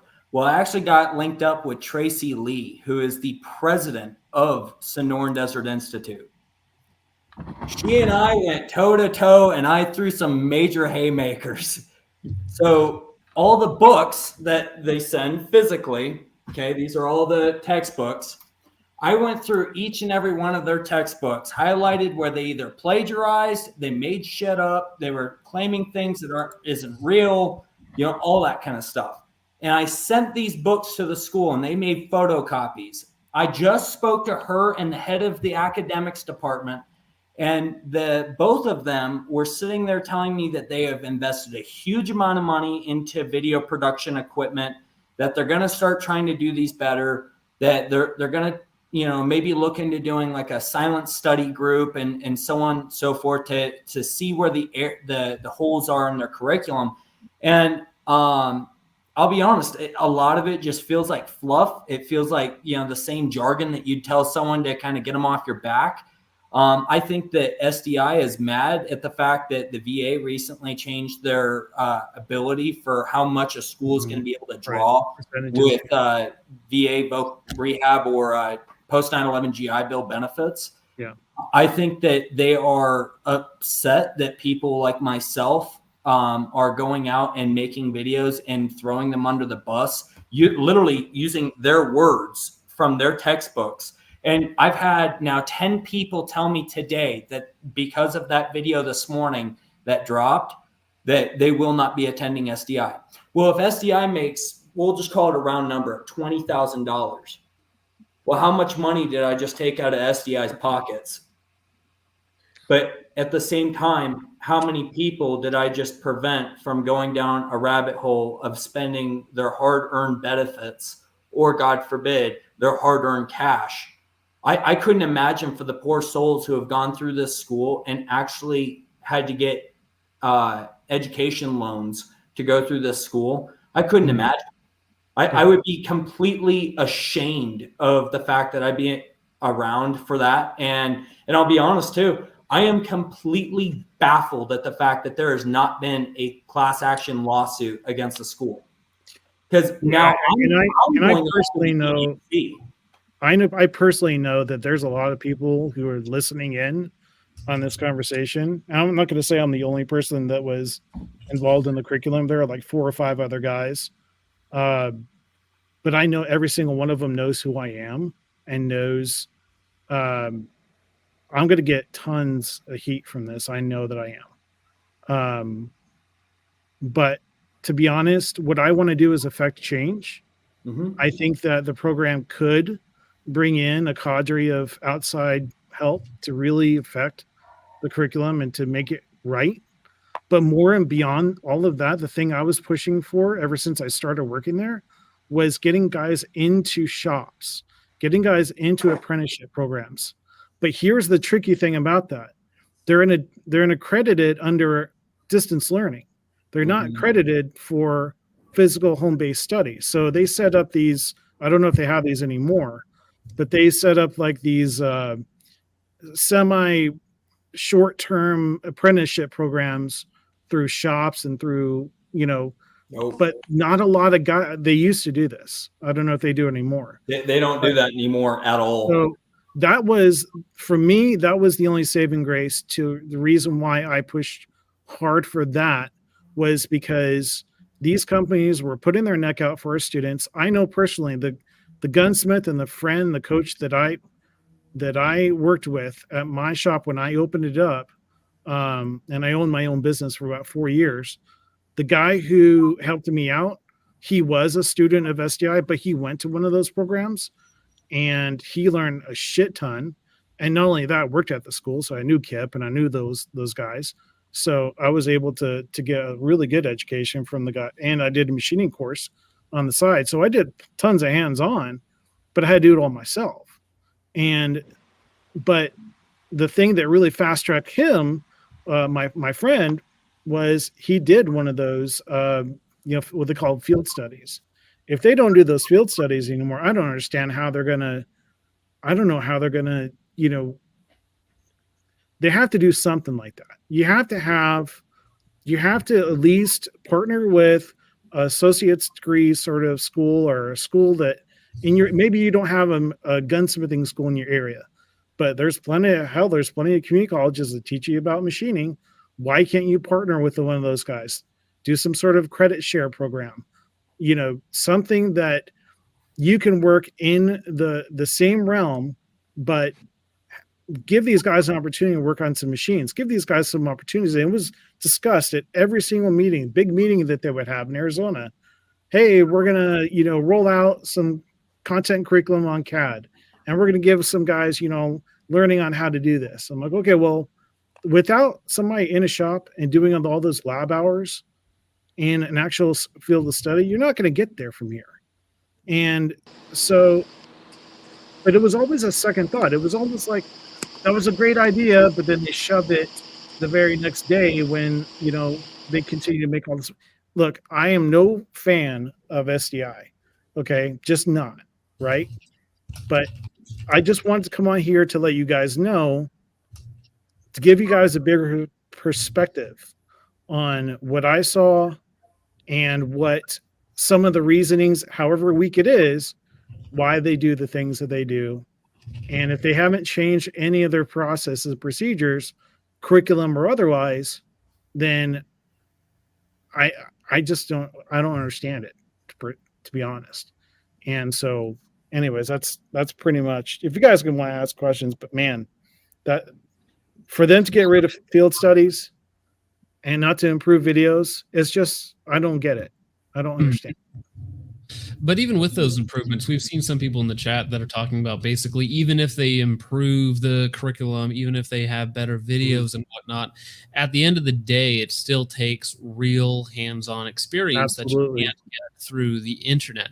Now, you mentioned partnering with like, another trade school or something and doing a credit sharing program or doing apprenticeships, but wouldn't it be better for the individual to cut out the middleman and just go directly into a apprenticeship, or just to go to your local community college and take a class on machining? No, it depends. Now we've had guys, and look, there's a lot of guys who are attending school that love it, right? And one of the things that I remember as an instructor, one of the students told me, he said, look, I am taking one-on-one study with a gunsmith right now, but he won't let me like be in a shop without taking some sort of degree or education program. So the reason I'm doing SDI is because I want to continue working with this gunsmith, but he doesn't think I'm serious. So, I have to start, keep on doing what I'm doing. He's guiding me through some of the concepts that they're teaching. Now, okay, that's one aspect. But are you going to get a full spectrum beyond just a survey course? And by the way, if you've taken a 100 level course in pretty much anything in any kind of school, whatever, the first 100 level course is not going to be an in-depth study on anything. It's going to be a general survey on everything. Mm-hmm. And that's why you see a lot of, these 100 level gunsmithing courses covering a lot of crap that you probably never ever use in your entire life, like checkering, right? I love checkering myself. It's really freaking hard to do well. I mean, I think right? that kind of gets to the root of the problem, though. I mean, like, yeah, we take a lot of 100 level courses and a couple 200 level courses, Mhm. but at Right. the end of the day, there's no advanced courses that are really offered. Once again, the capstone of the entire program is an 8% AR-15. I understand logistically why you guys can't have. Yeah, and that's the reason more why they in-depth never offered a bachelor's, because no bachelor is going to have a capstone on gunsmithing without actually doing master field level coursework on gunsmithing. An associate's degree is not a capstone of anything. In fact, capstone even usually isn't even used until you get to the master level, Yeah. master's degree level anyway of anything traditionally education wise. But you're taking an associate's degree, well, that's try to get a job. And by the way, it's a $22,000 associate's degree online, which we're gawking at, right? It's freaking expensive. Oh, I understand. I paid right? $32,000 a It's semester way for overpriced for what it It is. is. And let me tell you this, though. If I go to, and I'm not going to make any apologies, but if I want to go get a coursework on an associate's degree on ceramics from a local community college, it's going to cost you $40,000. Okay. It just is. Because, and now, let me go back and say, I am no way condoning the expense of the distance education gunsmith that costs 22,000, right? Because we used to sell it for like 11, which Why crazy are we calling it a gunsmith and a degree at the same time? You have to have some sort of look. And the reason I stayed there for so long was because why? They were saying, hey, we're gonna get there. We're gonna get to the point where you're gonna get more hands-on, and you're going to be able to go to these field studies, and these guys are going to get all these opportunities, and we're going to partner with all these companies. And that just never materialized. It just never happened. And I am like I am one person that is more supremely frustrated at that than anything else over all the work I had to do and the years of my life trying to build a company. I wasn't building the company, but being a part of the company, trying to affect the content and the curriculum of a small cadre of lower level people in that kind of field of curriculum, which is a small part of the school, but it's the most important part of the school. It's the most important. You have to build your house on solid foundations. Your content and curriculum should be the solid foundation of what you do, not built on sand. And it was so frustrating not getting any help, not getting anybody out there trying to, hey, we're going to publish this video and all you have to do is this and this. No, everything that you see a lot of the times that's produced either in a textbook or an article, they had to pay for, but they didn't want to pay for it. They didn't want to pay for some of the videos we did, for example, in the muzzle loading course. I was talking to a person about this today who knows intimately familiar with exactly the dollar amount that they paid for that content. They were furious that they had to pay for what would be for a content curriculum or a content creator to publish a video for a gunsmith to spend time in his shop. They're paying pennies on the dollar, and they were still frustrated about how much. That comes back to the motivations of the individuals in charge.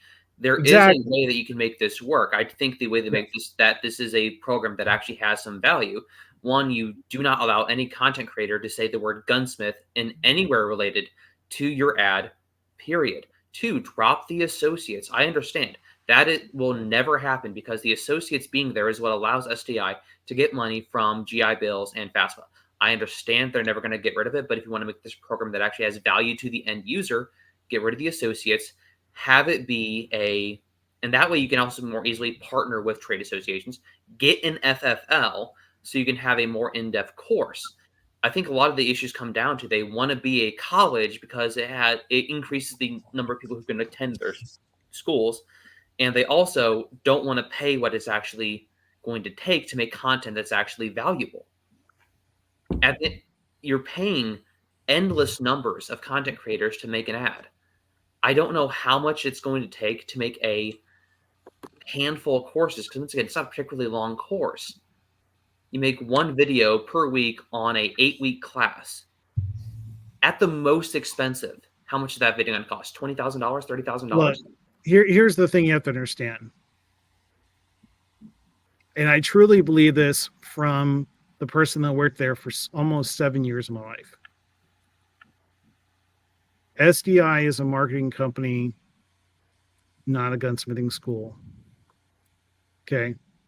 So it's like the biggest admission possible there, of that it's a waste of time if you're calling it a marketing school and marketing train rather and than the thing is, but you have to understand, I didn't really realize that too much while working there and seeing, but I've been outside of the gun world for about 4 years. Haven't worked on a gun in like 3. Okay. So I have what you call perspective now. Looking back, I'm like, they're paying, and because as far as their footprint on YouTube, that was always like a thing, but it wasn't like it wasn't like the main thing. It was, there were some people in charge. There were some people at the school who worked with these guys, who weren't just paying these guys, cutting them in check. Certain people were in charge that were partners and friends that are no longer there, that we all had a main and common goal. And when that person left for me, I had checked out at that point, because I no longer, and the thing is, they kept on still paying like these YouTube guys, right? Nothing wrong against the people themselves, because they didn't know that a lot of these content curriculum guys, they don't know, or the YouTube guys, right? They don't know everything that's going on at the school, right? See, there is some pushback. Some of them do, I bet. I bet you now, some of them that actually own gunsmithing companies or build guns for a living, and don't hire people from SDI for a reason, right? And then they can talk to people in the industry, like Dakota was talking about earlier.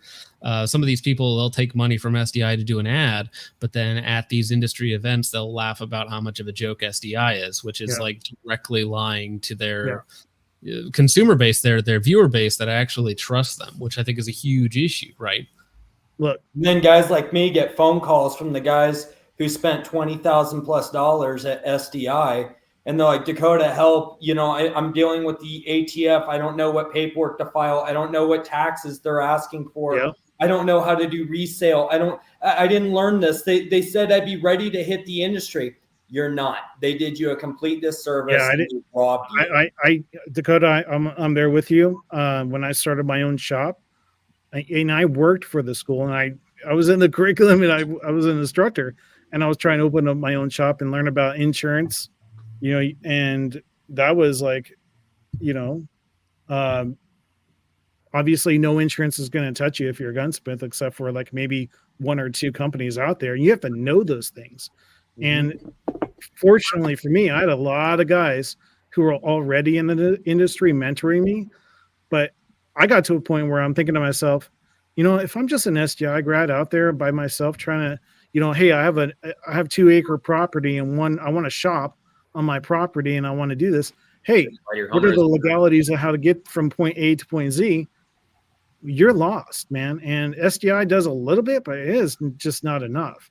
So that's why I put all my stuff public. Everything that I teach, I make it public. Yeah. But now I kind of want to move on a little bit, because again, I do want to kind of interact with the rest of the panel here a little bit. Mr. Doe, as a faculty, not necessarily high up as far as I understand it, but from your experience with the curriculum and with the source material, how would you say that it affected your students positively or negatively? And did it do what it was supposed to do? That, at least when I was there, it kind of like what other people were saying, they kind of try to cram too much too quickly, because a lot of the courses are, at least when I was there, it was 4 to 8 weeks. And for my troubleshooting course, they were spending a week per action type.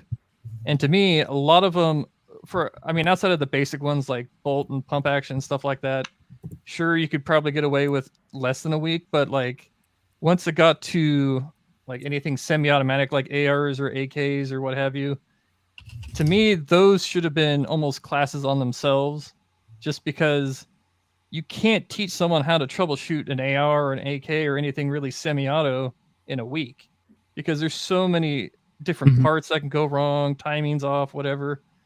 And a lot of times I would get kind of pushback because I forgot what it was, every term or every 2 terms, they would have someone basically go over my coursework and kind of critique me instead of just like the student reviews. And a lot of times if I kind of added too much, they would kind of give me pushback where I couldn't actually go too much in depth on certain actions or issues or whatever, just because they're like, oh, you're kind of going too outside of the curriculum.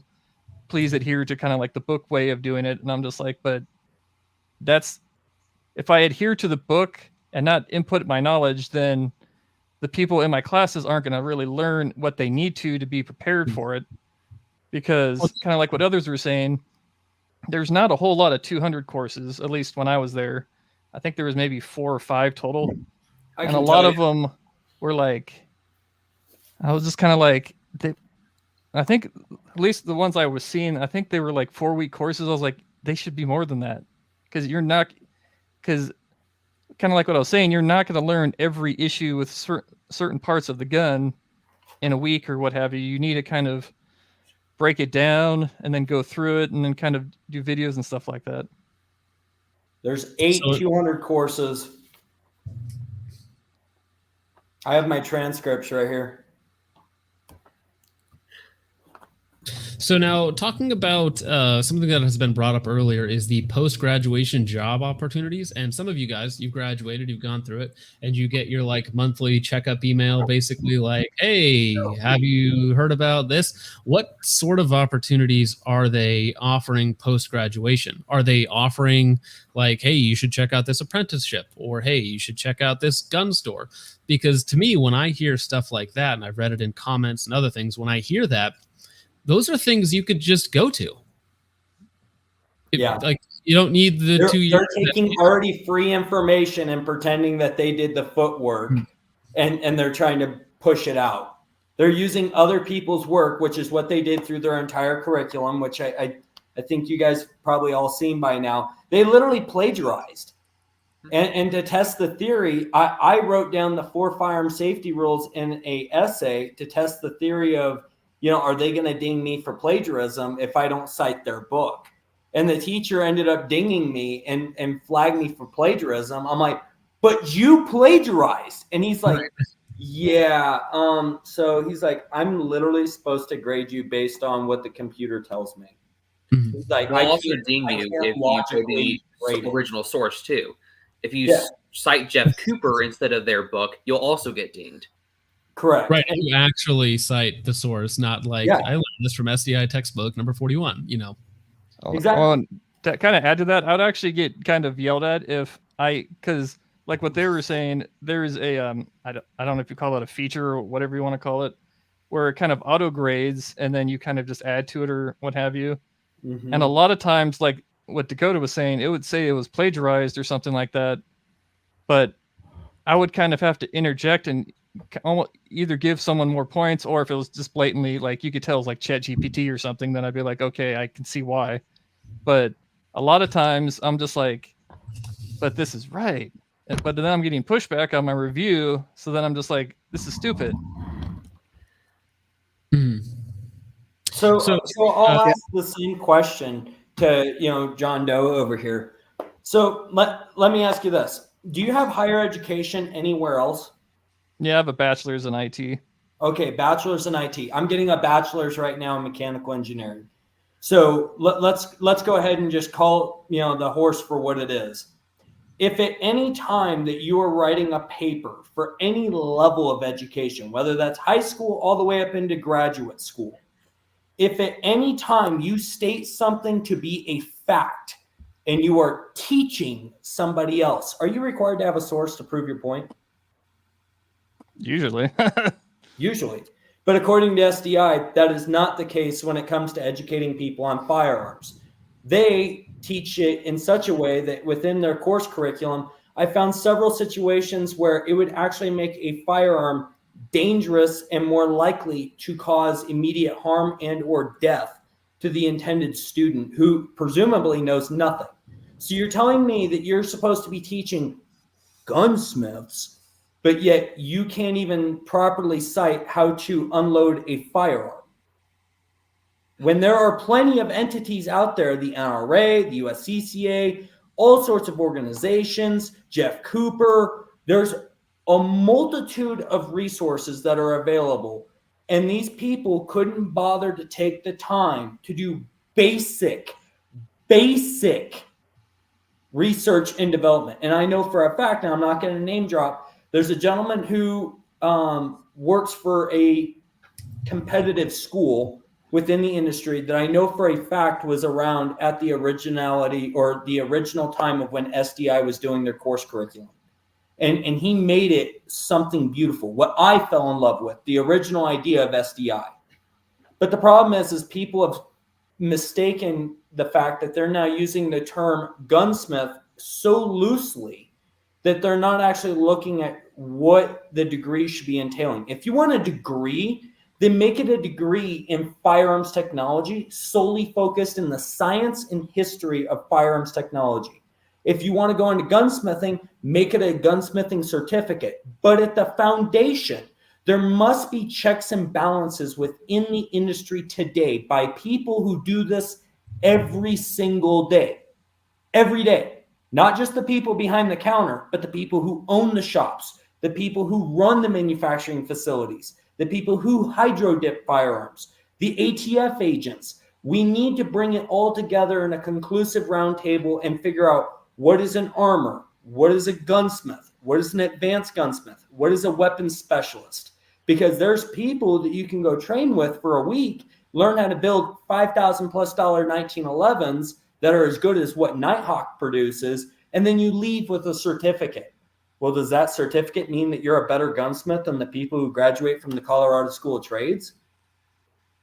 It's subjective. There is no official standard for what it means to be a gunsmith. There's no official doctrine or training that's been universally accepted. So the fact that SDI is using the term gunsmith so loosely, they're really doing a disservice, and they're actually preying upon people's ignorance and the fact that they're just excited. They want to come into the industry. I don't want to speak for anyone else here, but, Troy, Andrew, why did you guys want to go to SDI in the first place? Like, what ultimately decides someone to spend over $20,000 to go get a degree in firearms? I wanted a job in the industry. I didn't particularly care what job it was. I figured it'd get me a bottom bitch position in some facility that I could work my way up. That's what I was looking for. I expected to be what I was facing law school otherwise. And that was going to be, I spend 5 years in schooling for finishing a bachelor's, going in for a master's, and then going into law school.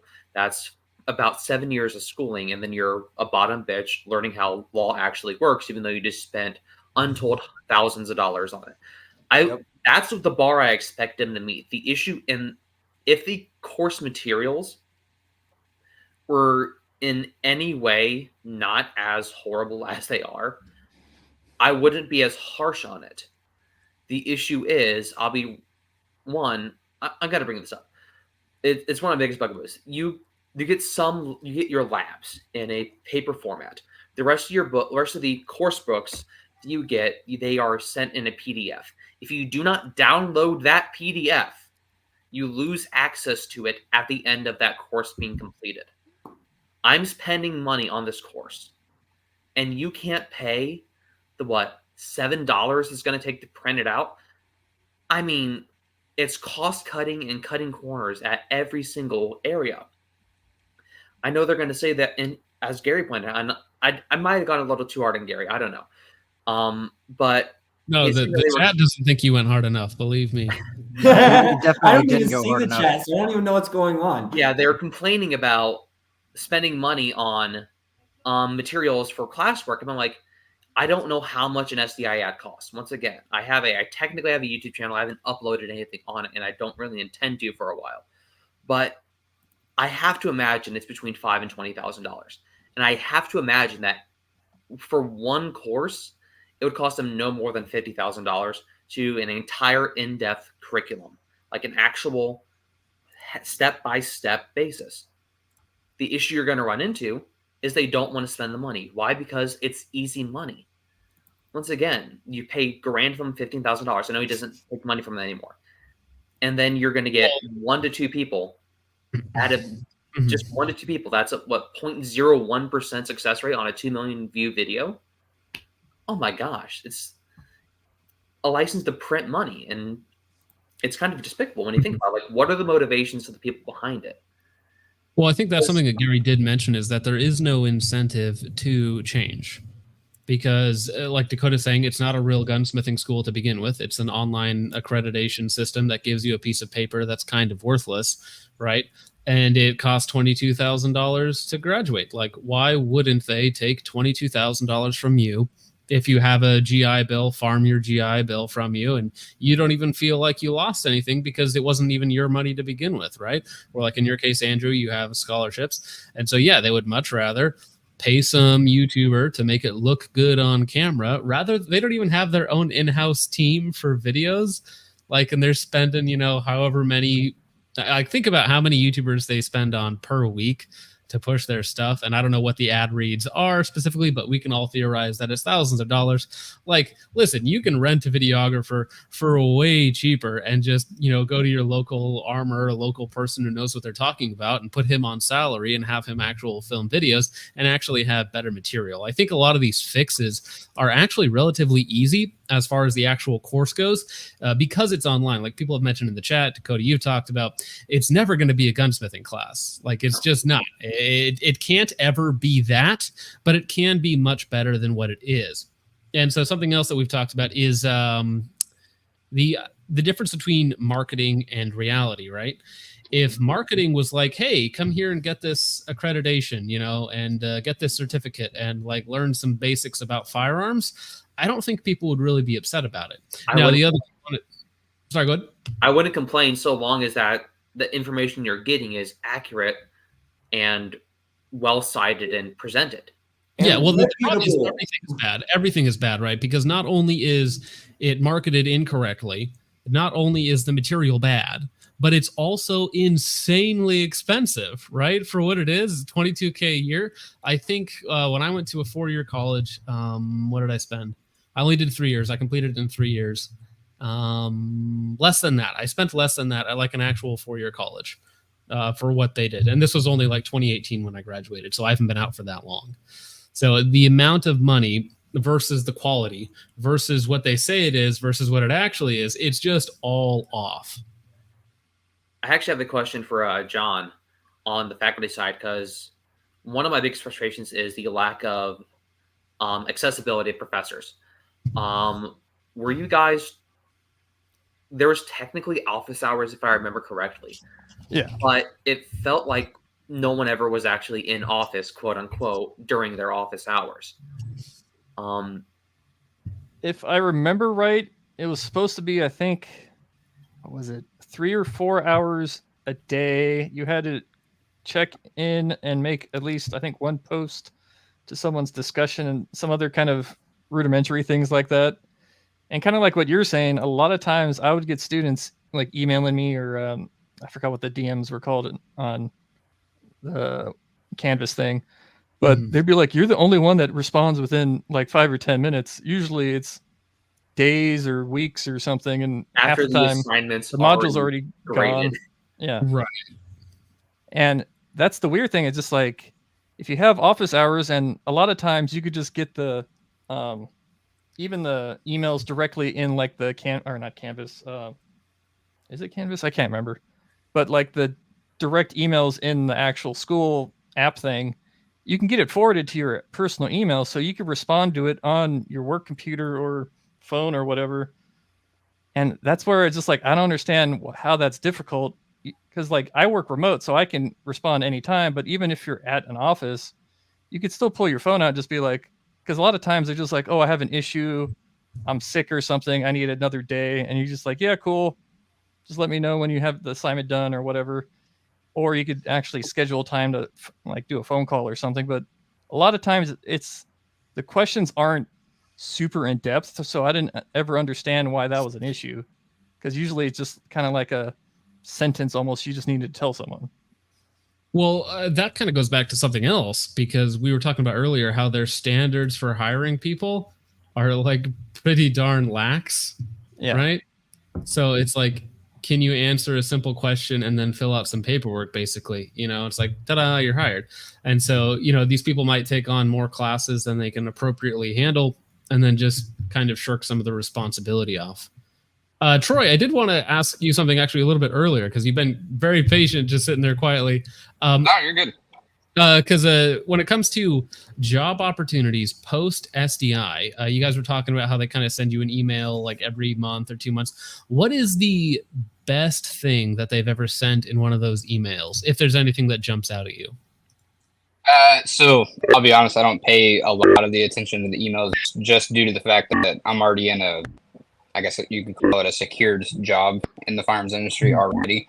I did notice that most of the emails are more like location based. So usually there's something within the area of which I live.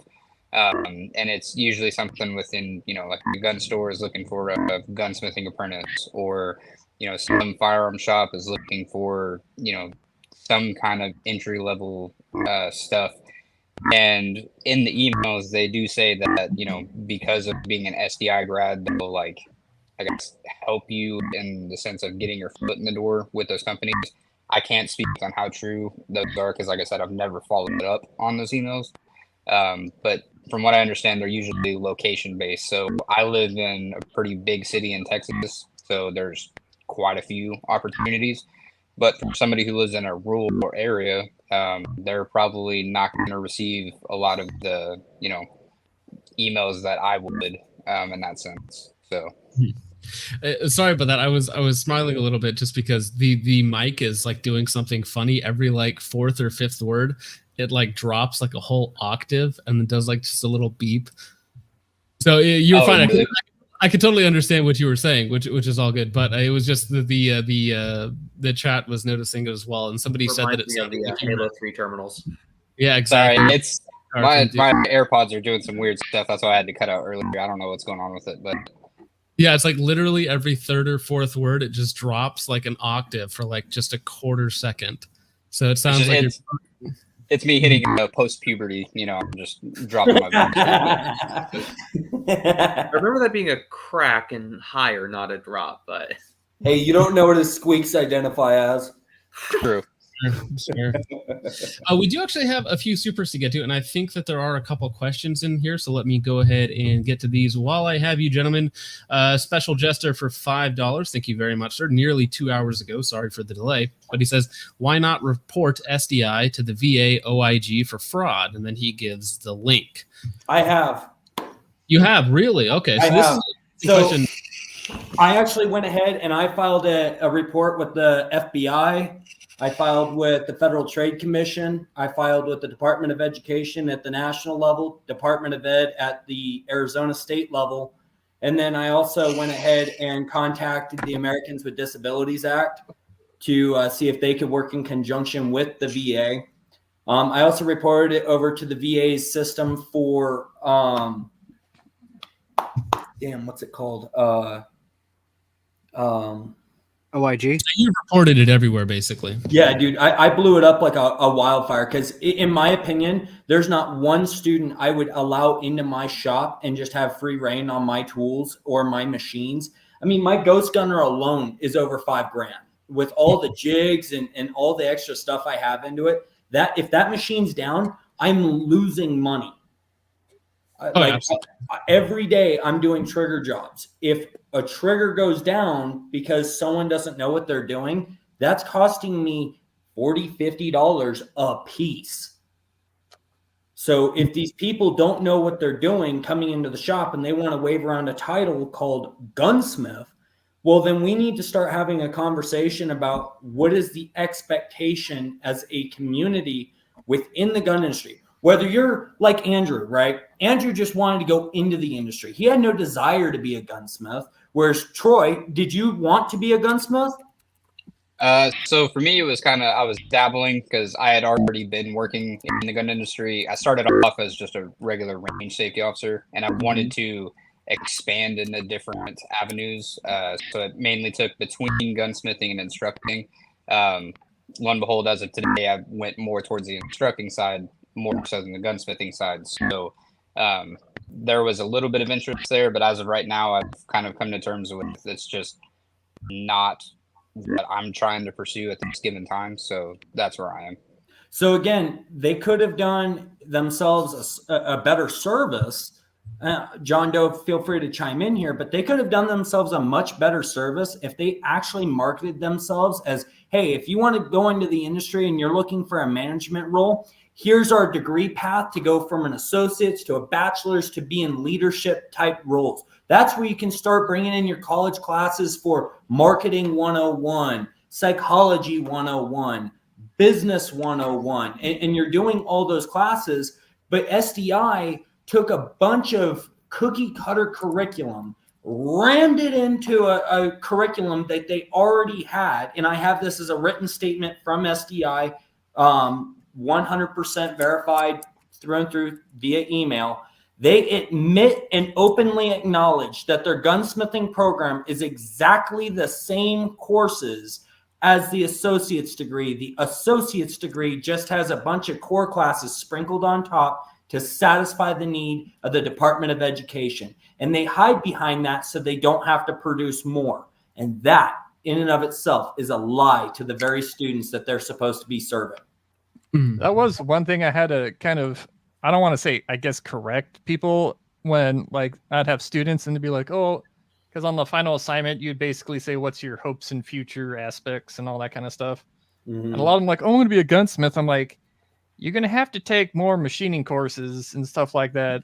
Because otherwise you're just kind of a technician or armorer, kind of however deep you go down the rabbit hole on that. Just because even armorers kind of have different, gunsmiths and armorers kind of have different, I'd say almost like sub tiers, because not all armorers are equal, not all gunsmiths are equal. Just because kind of like what others were saying, and this there's is not a actually standard. thing. It's like we need an industry standard. Yeah, That's they what need I'm to have doing. different So titles if or y'all whatever. want to have that conversation, come over, talk to me, via email through the shop. I'm working with several other shops right now where we are trying as an industry to come together collectively and find the baseline of, hey, what do we all call an armor? What do we all call an advanced armor? What do we call a gunsmith? What's an advanced gunsmith? And then what's a master gunsmith?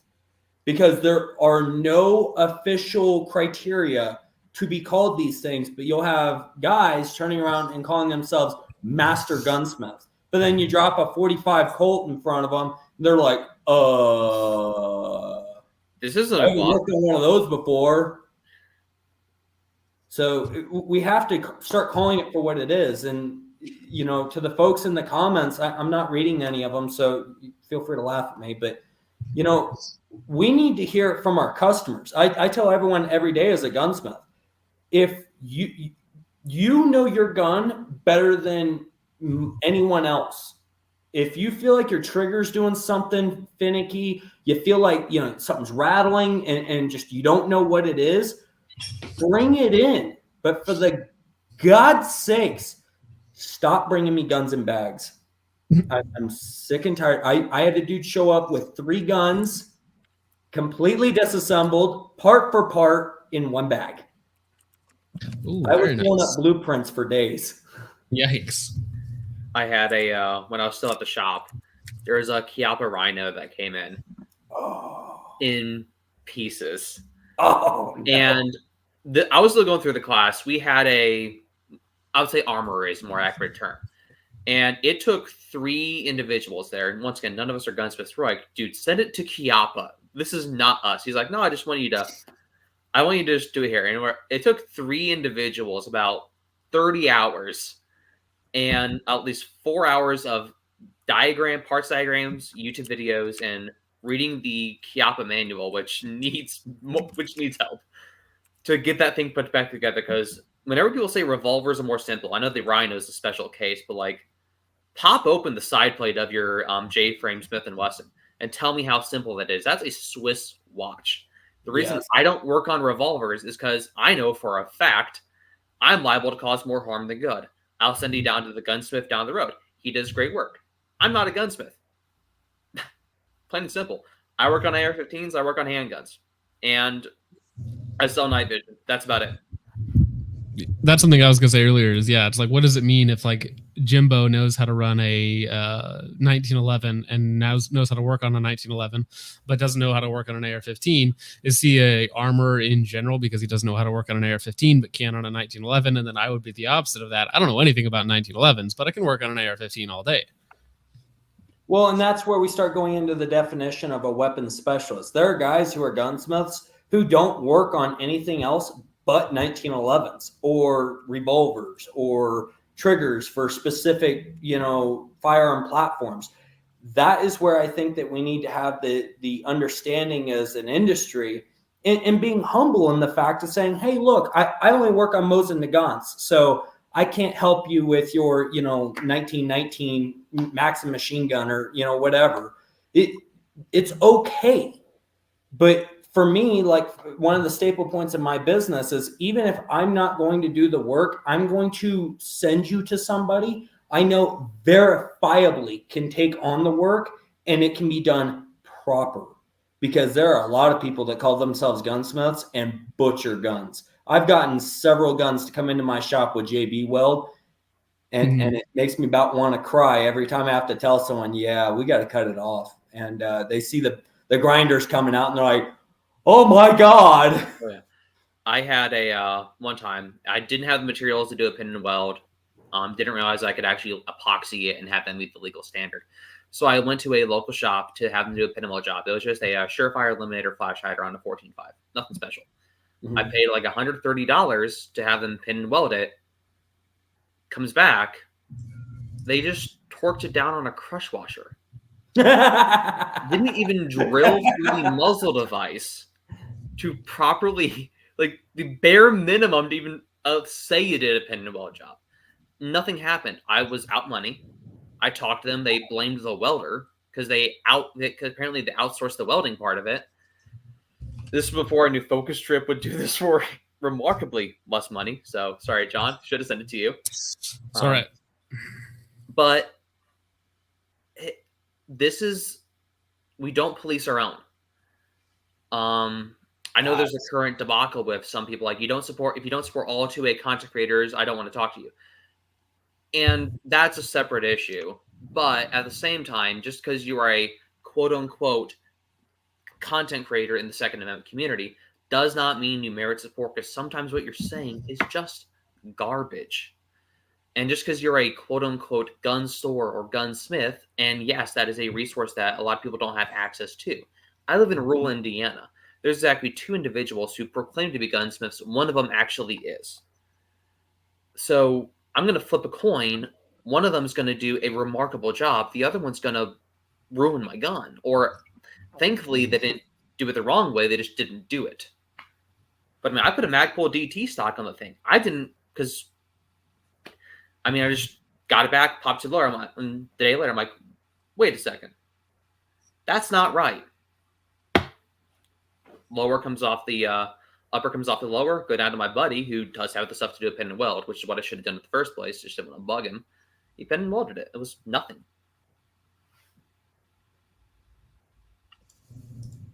Dazzle Novak for $1.99. Thank you very much, sir. He says, do you guys have super safeties? Metal ones are $40+. Well, that is a federal agent question, so I'm not sure. I have no idea, and I can't speak for anyone on the panel. Super safeties are classified in the same general realm as force reset triggers, and ATF just lost the FRT case. So it's a gray area right now, but Chevron deference was ripped away from the federal government's authority, so ATF can no longer use that. You're going to see that come up in the appeal for the auto key card with Matt Hoover. So just throwing that out there. I work on super safeties. That's awful. I do about 40 or 50 super safeties every week.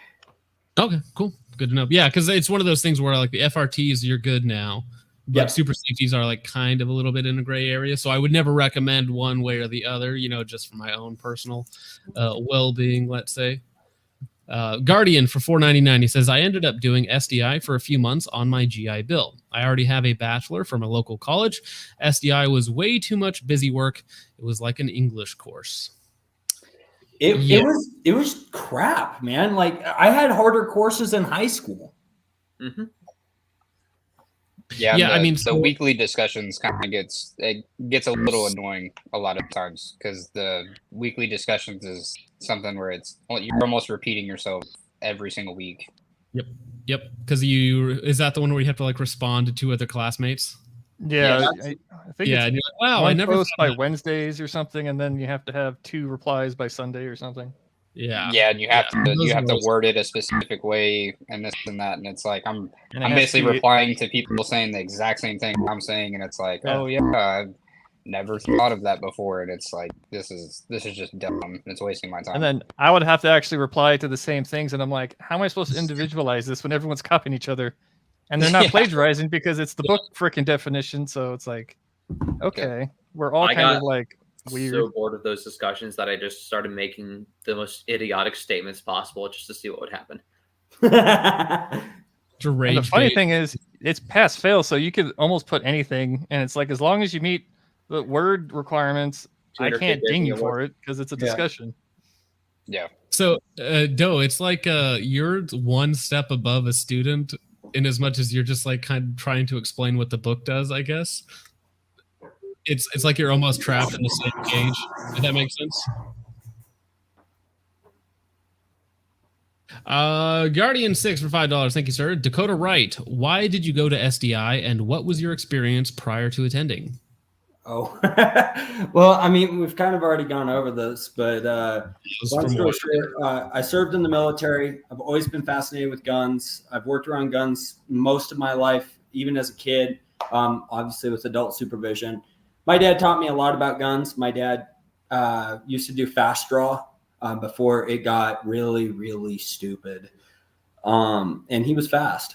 And I always wanted to be fast like him. And I was just always a naturally good shot. So I've always wanted to have a career in the gun industry. But the people who really brought it to me was like John Moses Browning, Samuel Colt, and Bob Munden, and you've got Bob Marvel out in Nebraska. Like you got a lot of the greats, and these guys just had a passion for it. And I'm a firm believer that if you believe that you love what you do, then you will never work a day in your life. I could retire today and I could draw Social Security because I'm 100% disabled from the VA. You looked a little special. Yeah, I have crayons in the back just in case. But it's one of those things that I love watching the look on people's faces, making their dreams come true. I'll build 1,000 guns, and I'll find each one individually beautiful in its own way, even if they're all exactly the same, because it takes that one guy or the one gal to walk into my shop and be completely petrified of shooting and never shooting ever before in their life, and taking them to the range, letting them shoot my guns, and they fall in love with the sport. And then within 6 months, they're coming back and they're like, hey, Dakota, I need a gun for competition. I ranked. It's like, yeah, let's see it go, man. And I love watching people grow. And that's, for me, that's the most rewarding part, because anyone who's an actual gunsmith will flat out tell you, you're not going to get paid nearly what you put into this. This is not a career that it's like IT where you can go to school for 4 or 5 years and then turn around and go make $100,000. This is you're busting your knuckles and you're screaming swear words and your kids look at you kind of funny. Dude, I've lost like 26 grand this year starting my own business. It's ridiculous, dude. I blew over 20 grand just getting started. And that's just that's just getting my foot in the door. Once I actually get my brick and mortar shop up and going, which is what I'm working on now with a range, dude, I mean, you're talking $150,000 just to get the range up and going. And that's an outdoor range. Plus you got to deal with the EPA. Plus you got to deal with the federal government, for restrictions with airspace and all that stuff. I'm out here in Wyoming, and Magpul's here but there's some political BS going on with Magpul. So I'm trying to bring the gun industry back while bringing it back to the friendly hometown gunsmith. Gunsmiths, in my opinion, are kind of like, I don't know if you guys have ever seen The Mandalorian, but you know, in The Mandalorian, they have someone who's called the armorer, and the armorer knows all the traditions, all the customs, all the weapons, everything for the Mandalorian race. I'm a firm believer that gunsmiths should be very much in the same. You should train. You should know where to teach people how to use firearms correctly. You should know all the proper environments to tell people to go practice their shooting, not just ranges, but know of outdoor areas where it's free to go out into the woods and go shoot, but where some certain plots would be. It's your job as a gunsmith to know how to not only repair firearms, but to educate your customer. Because unlike the medical industry, a person being taught in the shop may be the difference between finding out that little Timmy found a gun and he ended up killing his friend because he thought it was cool that he was holding dad's gun. I'm a firm believer that we as an industry need to come together and absolutely say for certain it's okay to hold ourselves accountable. We're not trying to take away our rights, but whether you like it or not, owning guns is partially a privilege. And here's why I say that. And I know there's a lot of people that are going to get up in arms. Yes, it is a fundamental right within the Second Amendment, but under the Supreme Court ruling, the government does reserve the right to take away guns. Okay? My kiddo is severely autistic. There's no way I would ever hand him a gun. Not even in a controlled setting. He's too all over the place. Does that mean I love him any less? No. But I recognize that he is not fit for that responsibility. Okay? If you go to jail, you lose the right to own your guns while you're in jail. You may get them upon your return, but it is both a right and it is a privilege. So people need to understand that that comes with responsibility. Responsibility means that it is on you as an adult, as a citizen, as much as you have these rights, it is your responsibility to exercise these rights and to educate yourself upon these rights that you have. But education seems to be up in the air right now with the way things are going in our country. So it falls back on the people at the community level, the guys in the shops, not to just push basic sales BS, but to actually guide people on, hey, this is going to be a waste of your money. This is where you're going to save some money. One of the biggest fights I ever had with my employer, he bought 2 Sky CPX ones for sale. And he's like, they're cheap, someone will buy them. And I'm like, no, they won't. They're horrible. There's a Rural King exactly 1.3 miles away. If they want a Sky, they're going to go there. Well, he's like, well, I guarantee you they'll both of those sell before that Century Arms Vish gun on the wall. I'm like, I guarantee I'll sell 3 Vishes before I sell one of those Skies. And he got very upset with me for saying that, and he got even more upset when he found out that I was selling Taurus G2Cs instead of Skies. It's $20 more. This isn't me shilling for the Taurus G2C. It's me saying that it actually has a chance of working where the Sky doesn't. I could literally make a Sky inert within 30 seconds of picking it up. Engage a safety, pull the trigger. You have a completely dead gun until you physically pull the trigger back out. But that's not what they wanted to hear. He just wants to see his sales quota go up. So now I have a job to do, and it's to sell the guns that he wants me to sell. But I also have a moral thing. Like, I really don't think this is a gun that anyone should buy. Like, I bought a High Point once, and I literally used it as a boat anchor for kicks. And then I shot it a little bit. But no, it's like, where does that come in? I started selling optics. I had a very serious discussion with myself of, will I sell the Trijicon MRO? One of the first posts I made in a super chat was me hating on the original Trijicon MRO. I have an MRO HD within 3 feet of me. It's fine. Buy a Romeo 4T Pro. It's better. But what are we going to do as an industry to police ourselves? When we see a bad actor, what are we going to do when we're like, how do we address that? And it doesn't always have to be like burn them at the stake. It's like, hey, here's how you can improve. Here's how you can get better. That requires people to also be humble to take, friendly advice.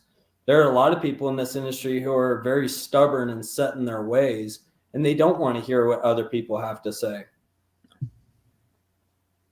Yeah, I think you have to call out the behavior. You don't have to throw the baby out with the bathwater, proverbially, and get rid of the person for doing something wrong. But you do need to, at the very least, let them know that, hey, like, that doesn't fly around here, that sort of thing. Which Dakota, you just got roasted in the chat, right? People do not like.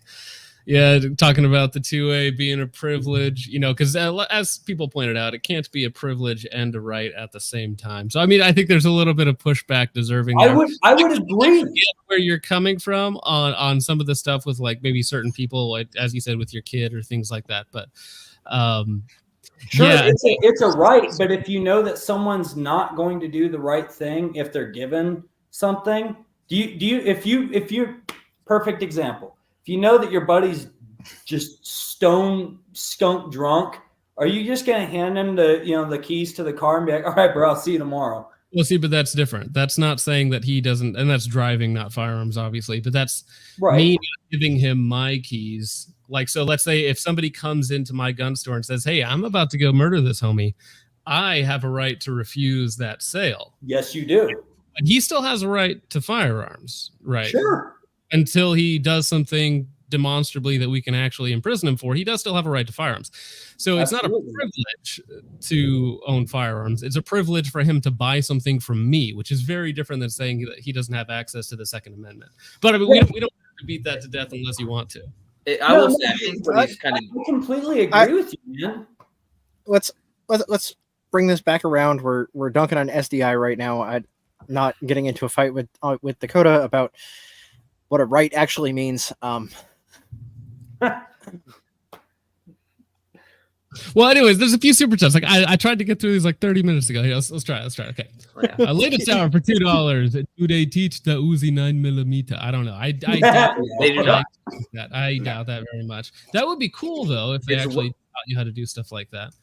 Tusk for $20. He says, "Got to poop. BRB. Well, I hope you're back, sir. It's been 30 minutes. I hope you had a good poop for $20. The compulsive gun buyer for 10. Thank you very much, sir. Says, just jumping on. Thanks for putting this together, Focus Trip. Not sure if this has been discussed, but I would be interested to hear more on legit pathways into the gun industry. Now, I think, Dakota, do you work with MGS at all? So I don't work with any one school independently because I don't want it to seem unrealistic or unfair when I go to another school. Like, hey, just like how I burned SDI, I'm going to MGS next. And if they have screw ups, I'm going to burn them too. And, I'm hoping that the guys over there are going to be a little bit more accepting. But the reality is if you want to get into the gun industry, there's a couple different avenues. One, first, figure out what you want to do. If you want to be someone who's teaching and training and stuff like that, understand, and Troy, you're probably a really good person to know about this. It comes down to your reputation and what you bring to the table. So the reality is go ahead. I was going to say it's also about how much you're willing to put into it. There's a lot of people who they say they're an instructor, in big quotations, and I'm not going to sit here and say I'm the best instructor in the world, but somebody who teaches their wife or their kid or something how to shoot, does that necessarily mean that they're an instructor, right? When they take their buddies to the range who don't know how to shoot and they teach them, does that make them an instructor, right? There's a lot of different approaches to it. So like, are you gonna teach pistol fundamentals? Are you gonna teach rifle fundamentals? Are you gonna teach there's a lot of different ways to do it. I would say on the instructing side, certifications do go a certain way. Like they will get you into some more doors than maybe a gunsmithing certificate from SDI would. But it's the same thing. It doesn't necessarily mean you're the best instructor out there. It is a lot about your reputation and what you teach and how you teach it. Because being an instructor, I've been in a lot of courses with other instructors. Some of them are really good. Some of them are, in my opinion, not very good. And that's just a lot of the gun industry in general. There's a lot of different ways to do it, a lot of different opinions.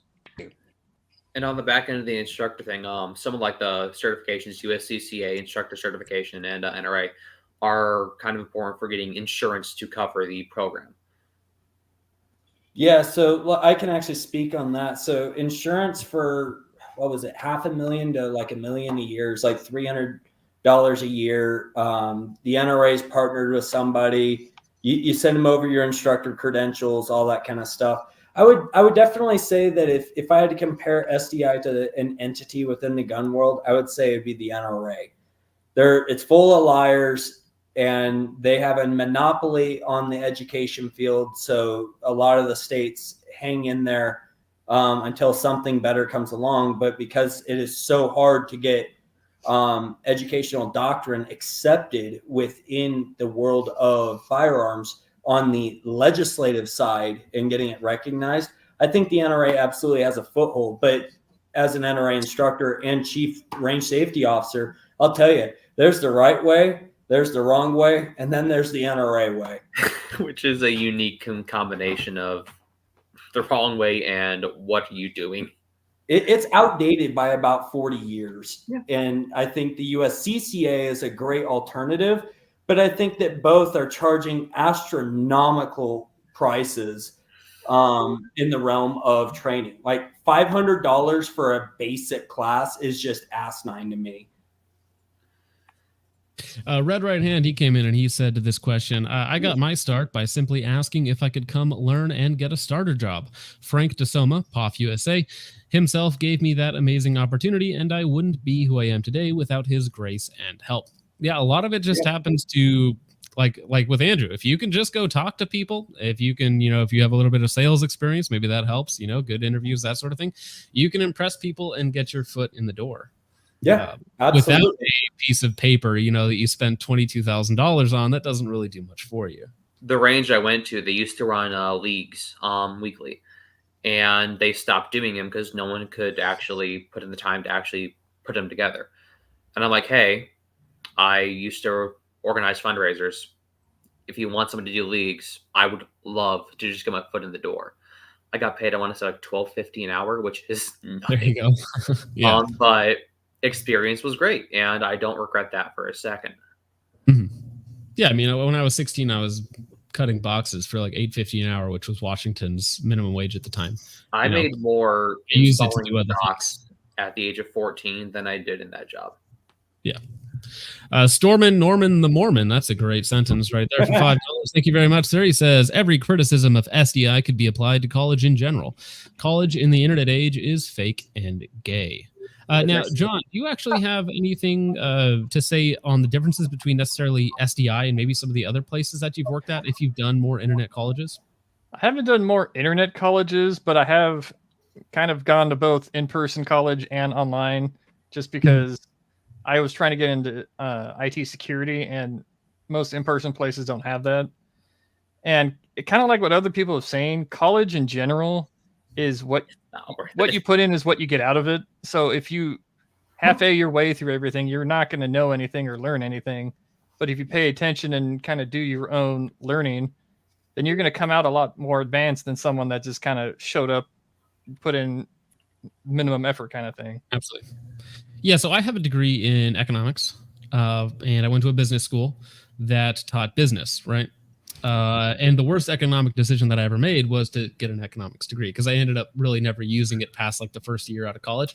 But that college did what they said they did, right? They gave me a degree at the end of it. That wasn't an economics degree, right? With SDI, I don't even get. You technically get a degree. You get a degree, but it doesn't do what they say it does, right? So if my business degree was like, hey, you get this degree and you can go fly airplanes, buddy. That's not what this degree is, right? So the same thing, they're saying, hey, you can be a gunsmith, you get this degree. It's the same thing. That's not really what that piece of paper does. So I feel like there's maybe one extra layer of dishonesty. Yes, I think modern college is incredibly problematic for the average person. I think high-level people can still get a lot out of it, but if you're just going to it for fun and you don't really know what you're doing, you're probably just going to end up spending a lot of money and wasting a lot of money. But yeah, the extra layer with SDI is the fact that it doesn't really do the gunsmithing or getting your foot in the industry very well. That's I think the best case for SDI I've ever seen was when I was there. There were a couple of students that they were active law enforcement officers, Border Patrol specifically for one of them is what I can remember. And they wanted to move into the instructing side of things. And it was being paid for by the department. And they're like, I just want this credential because it's going to give me a perceived advantage to the bureaucrat that's looking at candidates. Like the individual at Customs and Border Patrol is not going to know what SDI is and how little it actually offers. But they're going to just look at, okay, your resume. Oh, yeah, you did this, this, this, and this. Oh, you also have a specialized thing specifically for this job you want to do. All right, you're now at the top of the pile. Well, that goes into what I was saying earlier, though, is, you know, this degree gives people the false sense of accomplishment and false sense of security that they're going to walk in and automatically be like, assistant manager or something like that for a local gun shop. When it's like, no, I can guarantee you that I can take any guy or gal who's worked behind the counter and done their due diligence for the last 2 years, and they will know more than the people who are graduating from SDI.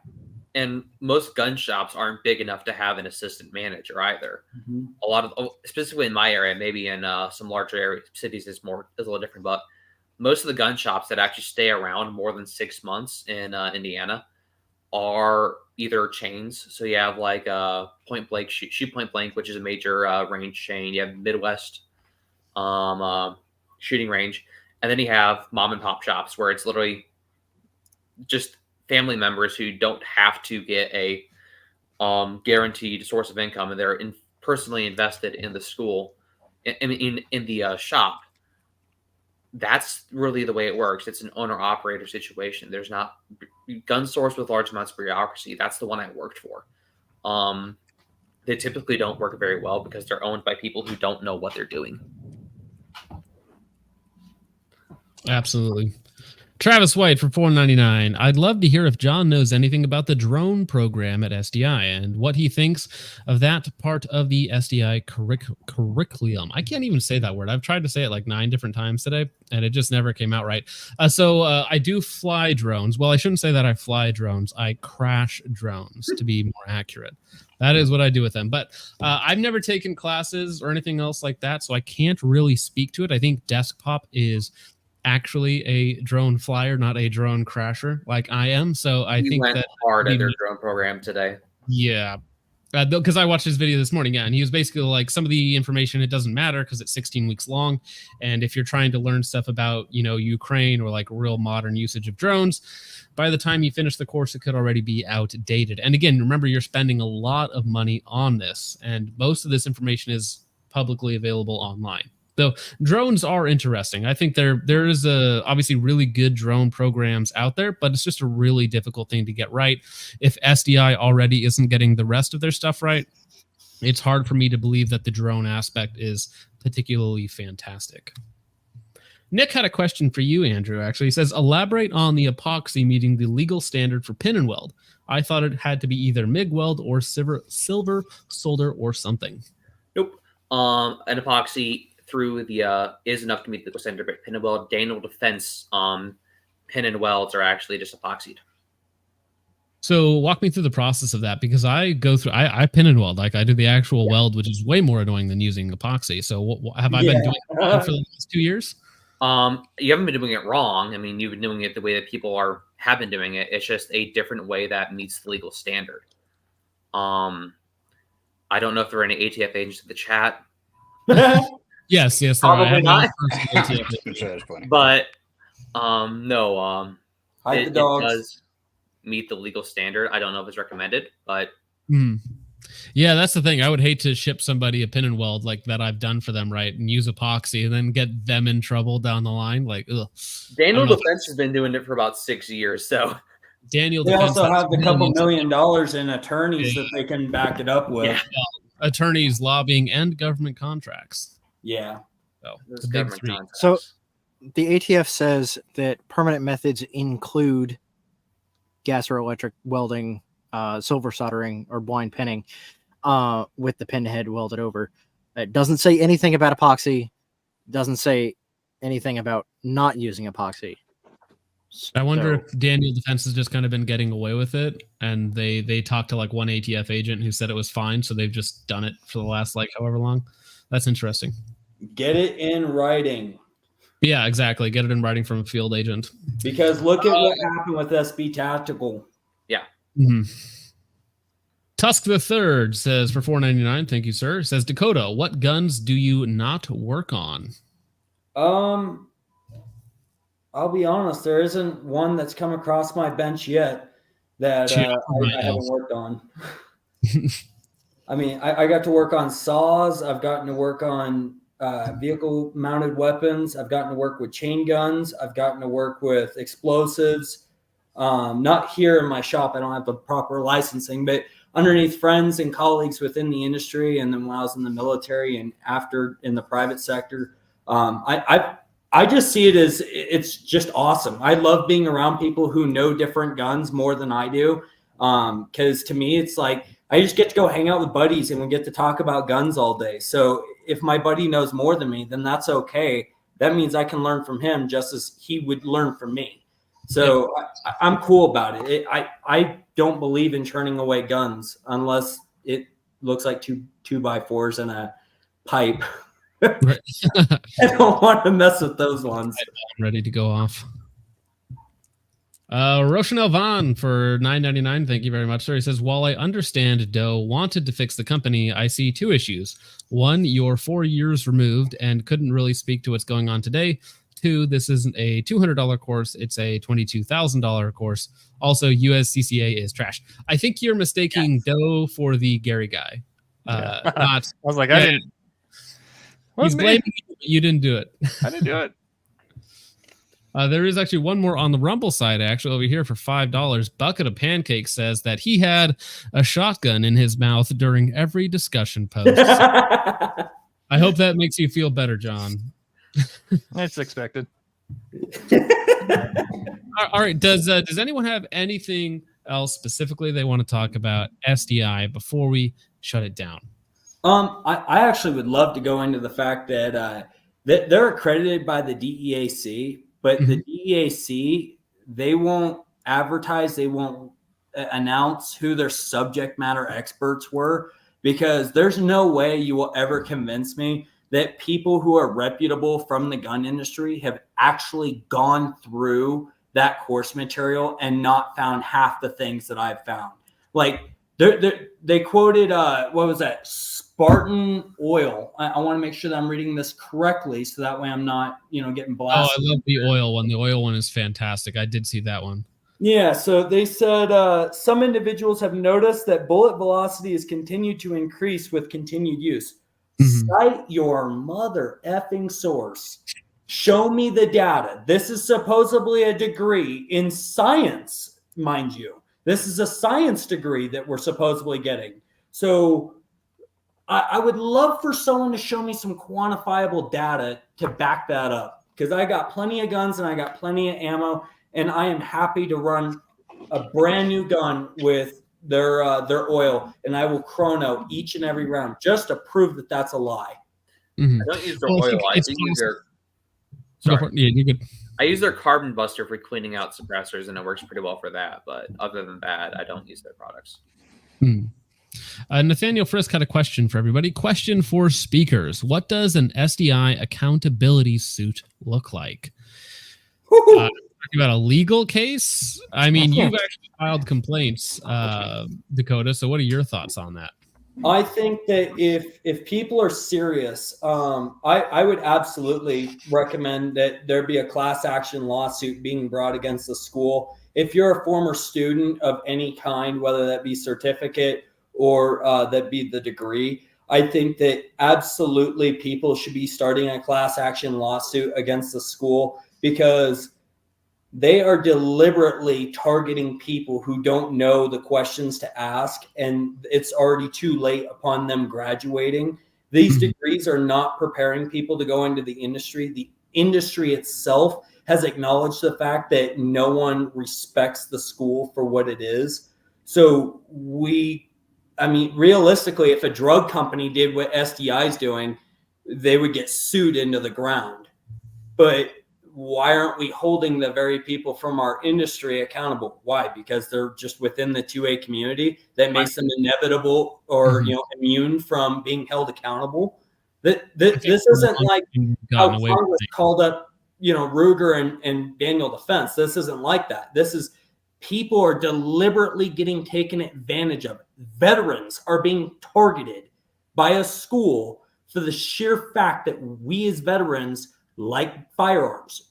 Granted, there's more, of the demographic, but the main chunk, even by SDI's own admission, is veterans. So we need to come together as a community and be like, hey, this isn't okay. What SDI is doing isn't okay. We don't allow bullies in any other capacity of our life. Why are we allowing a school to bully the people in our industry to then further the divide between the educated and the uneducated? And again, this leads me back to my original statement. If the sheep are blind to what the shepherd is doing and the shepherd is leading them astray, then who do we punish, the sheep or the shepherd? I do have one question, and forgive me if I'm talking out of turn because once again, I'm not a veteran, but recently a local chapter of the VFW made a big stink about going after a veteran with a sign for promoting a company that worked with helping individuals get their VA benefits. I'm not saying that there aren't companies that do that wrong, but apparently the one he's working with is reputable. If they're worried about going after one of the most aggressively pro-veteran individuals on the internet, why aren't they worried about going after one of the largest targeter of GI Bills for zero gain? Once again, forgive me if I'm talking out of turn here because not been there, not done that, but that just seems like malpractice. I mean, they're not the most. They're not the. They're not the largest targeter of VA benefits. Dakota probably is aware of UU Buck. What's that? I said you're probably aware of what's that school called? At UUMUC, University of Urban University of Massachusetts. Oh, University I think someone College, mentioned that in the comments earlier on the video from this morning. I was looking at it briefly.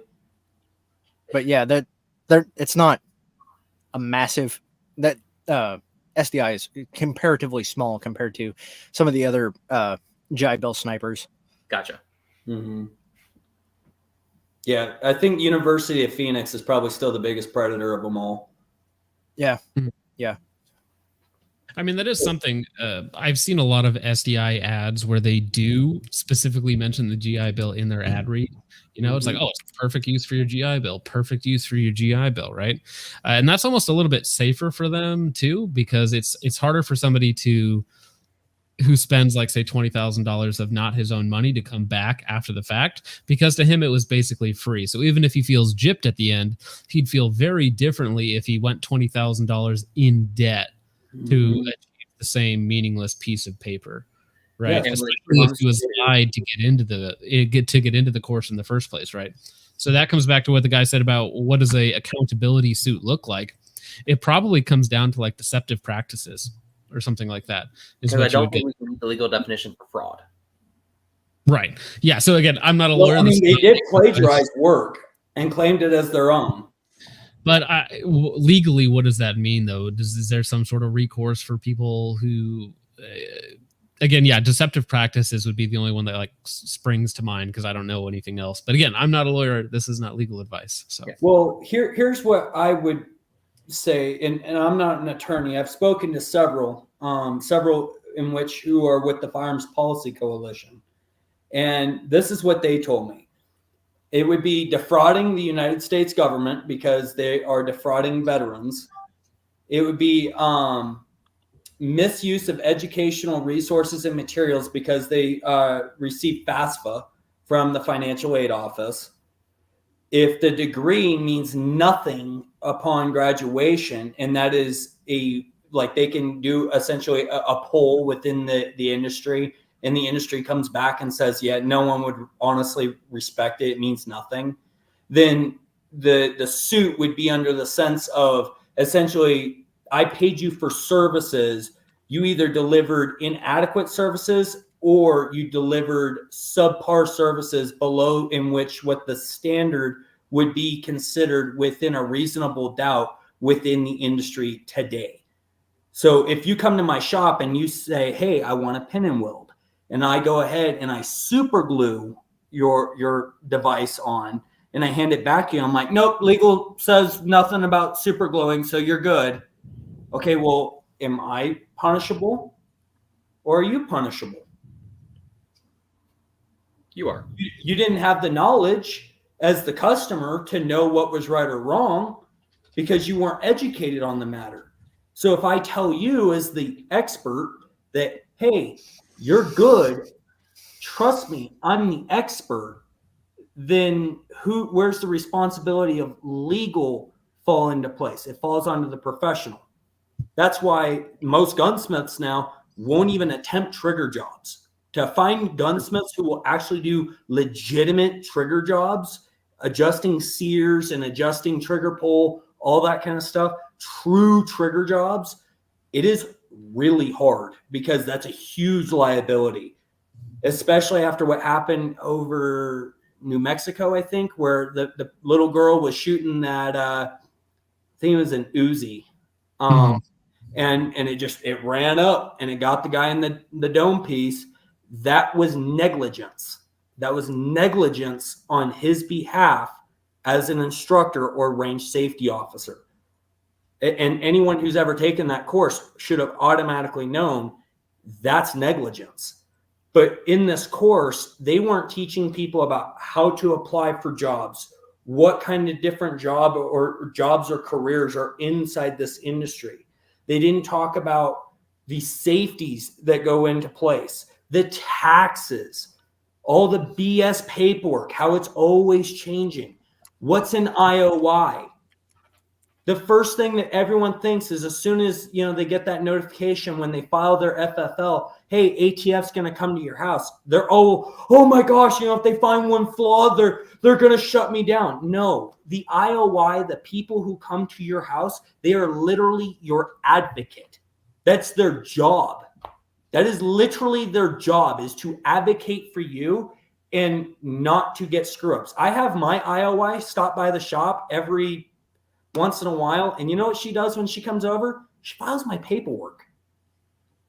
So, live on the up and up. Don't break the rules. If you break the rules, accept the consequences. Live free, but understand that there are people who don't want you to live free. I want you to live free, but I want you to be educated as best as possible, whether I'm making money off you or not, so that way you're safe. That's what I care about. I care about people's safety and people's enjoyment of the hobby and the trade far more than I care about money. Any one of my customers would tell you that. And, this goes out to anyone out there. If anyone needs anything, or you have questions, or you want to know if you're getting duped, call me, text me. That's why I'm here. I'm a resource. I'm not going to bill you for calling me with a question. So I think that a lot of people see it as, I want to get into the gun industry and I want to make as much as Ronnie Barrett. Okay, well, Ronnie spent thousands of dollars R&Ding his own gun in his garage. And it's been a few decades. He's got military contracts. He's got all this stuff. But the guy just sold part of his company to someone from Australia. So who knows where Barrett's going to go from here? But no one can deny the fact that Barrett has a brand that's recognizable internationally. If you want to work for the big dogs, look and see what the big dogs want. Talk to the people in the industry. But it really does come down to, who do you know? Who do you know? What do you know? Reputation means everything in this industry. Just like a bad barber. If you suck at cutting hair, no one's ever coming to your shop. I remember I was down at SIG Freedom Days in December, and it wasn't shooting the XM250 that was cool. It was talking with the SIG Electro-Optics engineers. Because talking with those guys, I know the Romeo 9T just got its official release. It's like the worst kept secret in the industry. Like talking as to the why behind that optic, and because I knew roughly what the price tag was going to be. And they're like, well, we don't want to make a ton of these things. We don't want to produce them. And I asked, like, well, what unit asked for it? And they just pointed, and behind me was just this monster of a human being just pointed. That was DJ Shipley. Like, I think that's one thing you're going to get into is when you talk to these, like, larger upon larger companies, it's not even like, how do we get the best product to the consumer? It's how do we just do what insert unit wants specifically? And talking to them about what they have to do and the logistical hurdles going through it, I'm like, is it even worth it chasing a contract like that? Like, yeah, the money's great, but the compromises you're going to make versus what you would want to do to make an actual product that works, it's just interesting. Troy, what do you think, man? Sorry? What do you think, Troy? I mean, you've been so patient and quiet over there, but in all reality, what's your thoughts, man? I mean, you are on the training side, so you obviously understand a little bit of all the different sides of the industry when it comes to what SDI is doing and how it applies to you. Yeah, are you referring to like how to get into the industry? Just, I mean, being where you are now, do you feel like SDI was as encompassing as their ads portrayed? Do you feel like you got out of it what they portray? No. And the point has kind of been made several times in terms of like what deems a gunsmith, you know, in quotes, versus what deems an armorer in quotes. And everybody's going to have a different opinion on those two and how they differ from each other. But I think it really comes down to, you know, a lot of guns are kind of made to where, you know, you can buy parts to replace them and you just slap them in there, right? That's, to me, that's kind of simplistic. What really separates somebody is the machining and the really mechanical knowledge of gunsmithing. And if you think you're going to receive that from SDI, you're mistaken. You're absolutely mistaken, because that requires a lot of hands-on learning and, you know, really getting in there, which an online school just isn't capable of doing. So I've had people before come up to me and ask me if it's, you know, if it's worth it for them to get into gunsmithing. And I tell them no. Taking a simple, you know, machining class in a community college or something is going to pay them forward so much more than, you know, going through SDI. And people's arguments is things on SDI can be found online, which is true. But if you think about it, a lot of things can be found online. Like input any trade out there, you can find a lot of the information online, and you're not technically an electrician or, you know, in HVAC or whatever it is. So there's some curriculum that was taught that I would say is, yeah, it was, I guess, decent in one way, that can be found online, but you would have to know to look for it. But in terms of getting your foot in the door, I don't think that SDI is going to do it. 'Cause like you were saying, a gunsmith that's, you know, an actual accredited gunsmith, if you come up to them as an SDI graduate, they're going to be like, yeah, you don't know anything. You're going to start at the very bottom just like everybody else, right? And that's where it's wrong. So like for me, I started in the industry as just going in as a range safety officer. That's where I started. I was making, you know, not very good money, and just kind of elevated from there and wanted to expand into different stuff. So there's a lot of avenues to get into the firearms industry. Gunsmithing is the hard one, because the people who are gunsmiths, they're very protective over their trade. And if you come in there and, you know, you're the jackass who screws somebody's gun up, or you start making a lot of mistakes that can really damage a firearm, and you start costing the shops money and stuff, you're gonna be held to the torch. So if gunsmithing is how you want to get into the industry, just be prepared. You're going to put a lot of time and effort into it. There are other avenues out there, but SDI is not the way to do it. And let's be honest, like this industry, you're not going to make anywhere near the money you would in any other industry. Like I was selling insurance at 20. I made more in a 3-month span that I expect to make this year. I'm selling insurance. Like, I'm not doing it for the money. I don't think anyone at this conversation can say they're doing it for the money. There has to be something else driving you. If you're saying, I want to be as rich as Ronnie Barrett, I want to have the hot tub that Kevin Brittingham has, then you're in it for the wrong reasons. Facts. 100%. John Doe, why don't you start us off here with closing statements? Just where can people find you? Where can people support you if you have anything that you want people to check out, or just your final thoughts on SDI in general, sir? I don't really have any kind of social media presence at the moment because I'm in between things, but I guess my big thing is whether you go to SDI or whatever kind of path you take, kind of like what others have said, just be honest with what you can and can't do, even with your customers, because you don't want to say, oh, I could do whatever job the customer wants. And then all of a sudden, when you give it back to them, they're just like, what is this? Like, I didn't pay for this. Always try to find people that know more than you and then use them for whatever you're lacking in. Because people much rather go, if you're honest with them, like, hey, go to Tom Cruise's gunsmithing place or whatever to get this done, but I could do this part of it, and then he could do that part, or whatever you want to kind of arrange it. Just people need to be more honest with what they can do rather than just saying, I can do everything. Don't question me. 100%. Dakota, final analogy. I'll be quick because I know I'm a bag of air. So be humble. Be humble. Always know that there's someone out there bigger, meaner, stronger, faster, smarter, and probably more skilled than you. It's okay not to know as long as you have the drive to learn.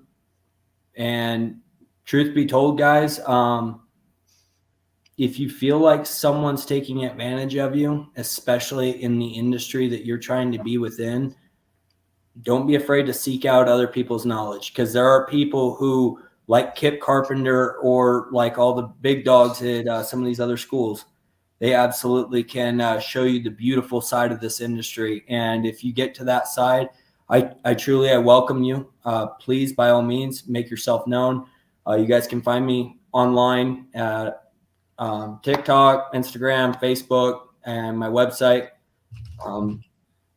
I'm here to help you guys. I'm not here to get rich. So if you guys need the buddy hookup on guns or ammo or accessories, give me a holler. I've got US Night Vision at my disposal, and we're trying to move a bunch of products. So if you guys need help or you just need the hookup, give me the call. That's why I started the company, for the boys. I love John and the USNV crew. They're awesome. Yeah, bought my first unit from them. I want a pair of 31s from him, but he's being mean to me and saying I have to pay full price. Well, he did not say I had to pay full price, so I've still considered it, but I'm running RNVGs right now. So. Oh, nice. Anything is better than dual 14s. That's all I'll say. Yes. I'll send you a set of Anvis 9s, John. I'll let you. I mean, don't keep just loading stuff on me, because it takes me forever to get videos out, so it's kind of a waste of time. But I do appreciate it. It's very, very kind of you. Troy, final thoughts from the dark dimension. Yeah. So for me, it's just don't allow yourself to be over marketed to. There's a lot of gigantic companies within the firearms industry as a whole that they're very good at marketing, and that is what they do. So everybody do independent research on what you're getting into, know what you're spending your money on, and if it sounds too good to be true, it probably is. So just don't fall for everything at face value. Sick. All right, Andrew, what does your cat have to say? My little kitten is gone and went to sleep over there, so I can't grab her again. She's 2 months old and has been energetic to say the least. Mhm. My name's Andrew Vachon. They're going for Gary. Gary's gone. Gary's gone. Look at him. Oh man. Get sniped. Sorry, but I interrupted you. What you got, Oh, you're Andrew? fine. My name is Andrew. I'm a random dude on the internet that sells night vision and other parts and accessories. Where can people find you? Yeah, mainly on Instagram and Facebook. Facebook, Andrew Vachon. You're going to see me with less hair. Anybody, and sorry, just for anybody that wants their links in the description to any social media or something, just let me know. I'll put it down below so people can find you. But Instagram is a great source. Bash, VASH, P365. I sell night vision, surplus tubes in housings built by some people who really know what they're doing.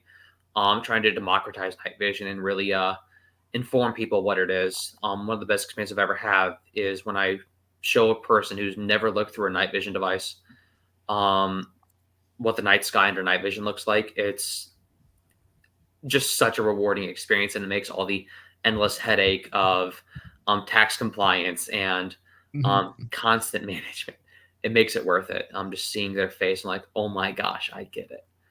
So yeah, want night vision? Let me know. If I ever send anything to John, it's for sale. So you can contact me. Hey, there you go. Well, I'll put that in the videos going forward. Gary, number one, what do you got? Well, let's see here. I got some stuff that I wanted to just signal boost. They're not paying me or anything. If you guys are familiar with Kanai Pro Gear, Rebels Raiders is now releasing, well, he just dropped the product preview for his new Vicarian plate carrier, and it looks awesome. It's a combination plate carrier and chest rig for, sounds like he's shooting for $200. So if you don't follow Rebels Raiders on Instagram, you should probably do that. And you didn't even pull up a picture of it to show off at the end of stream? You're the producer. If I pull up anything, it will crash my computer. No, well, fair enough then. All right. So to end it off, we did get two more super chats real fast. Alistar Prada for $4.99. Thank you, sir. He says, my current discussion is about blowback systems. I'm about to blow my computer to the back of the room. Yeah, that sounds miserable. I'm sorry to hear that, sir. Was it the vectors off-axis delayed blowback, whatever? Shut up. It's who cares? Tusk the Third for $9.99. Thank you, sir. Thanks, Trip, for putting this together. All comedy aside, this was fun, and my girlfriend now thinks I'm a retard. Sorry to tell you this, Tusk, but she already thought that. Just leaving it to you now. Watch this stream for 3 hours. Yeah. She knows. 3 I hours. want to make a comment real quick before we jumped off. I have received my 10th email tonight just being on here on this live of people dropping from SDI. There you go, baby.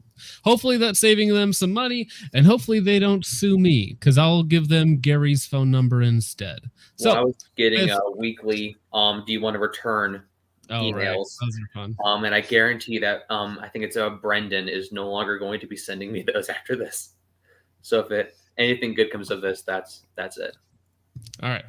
Well, thank you so much to everybody on the panel. I genuinely thank you for your time. John, Andrew, Troy, and Dakota, of course. Thank you very much for coming on here and answering questions from the crowd for all sorts of different things of your guys' personal experience. I think it is very helpful. And at some point in the future, we'll probably have this cut down a little bit just to be a little bit more digestible with just the hot points of information that people want.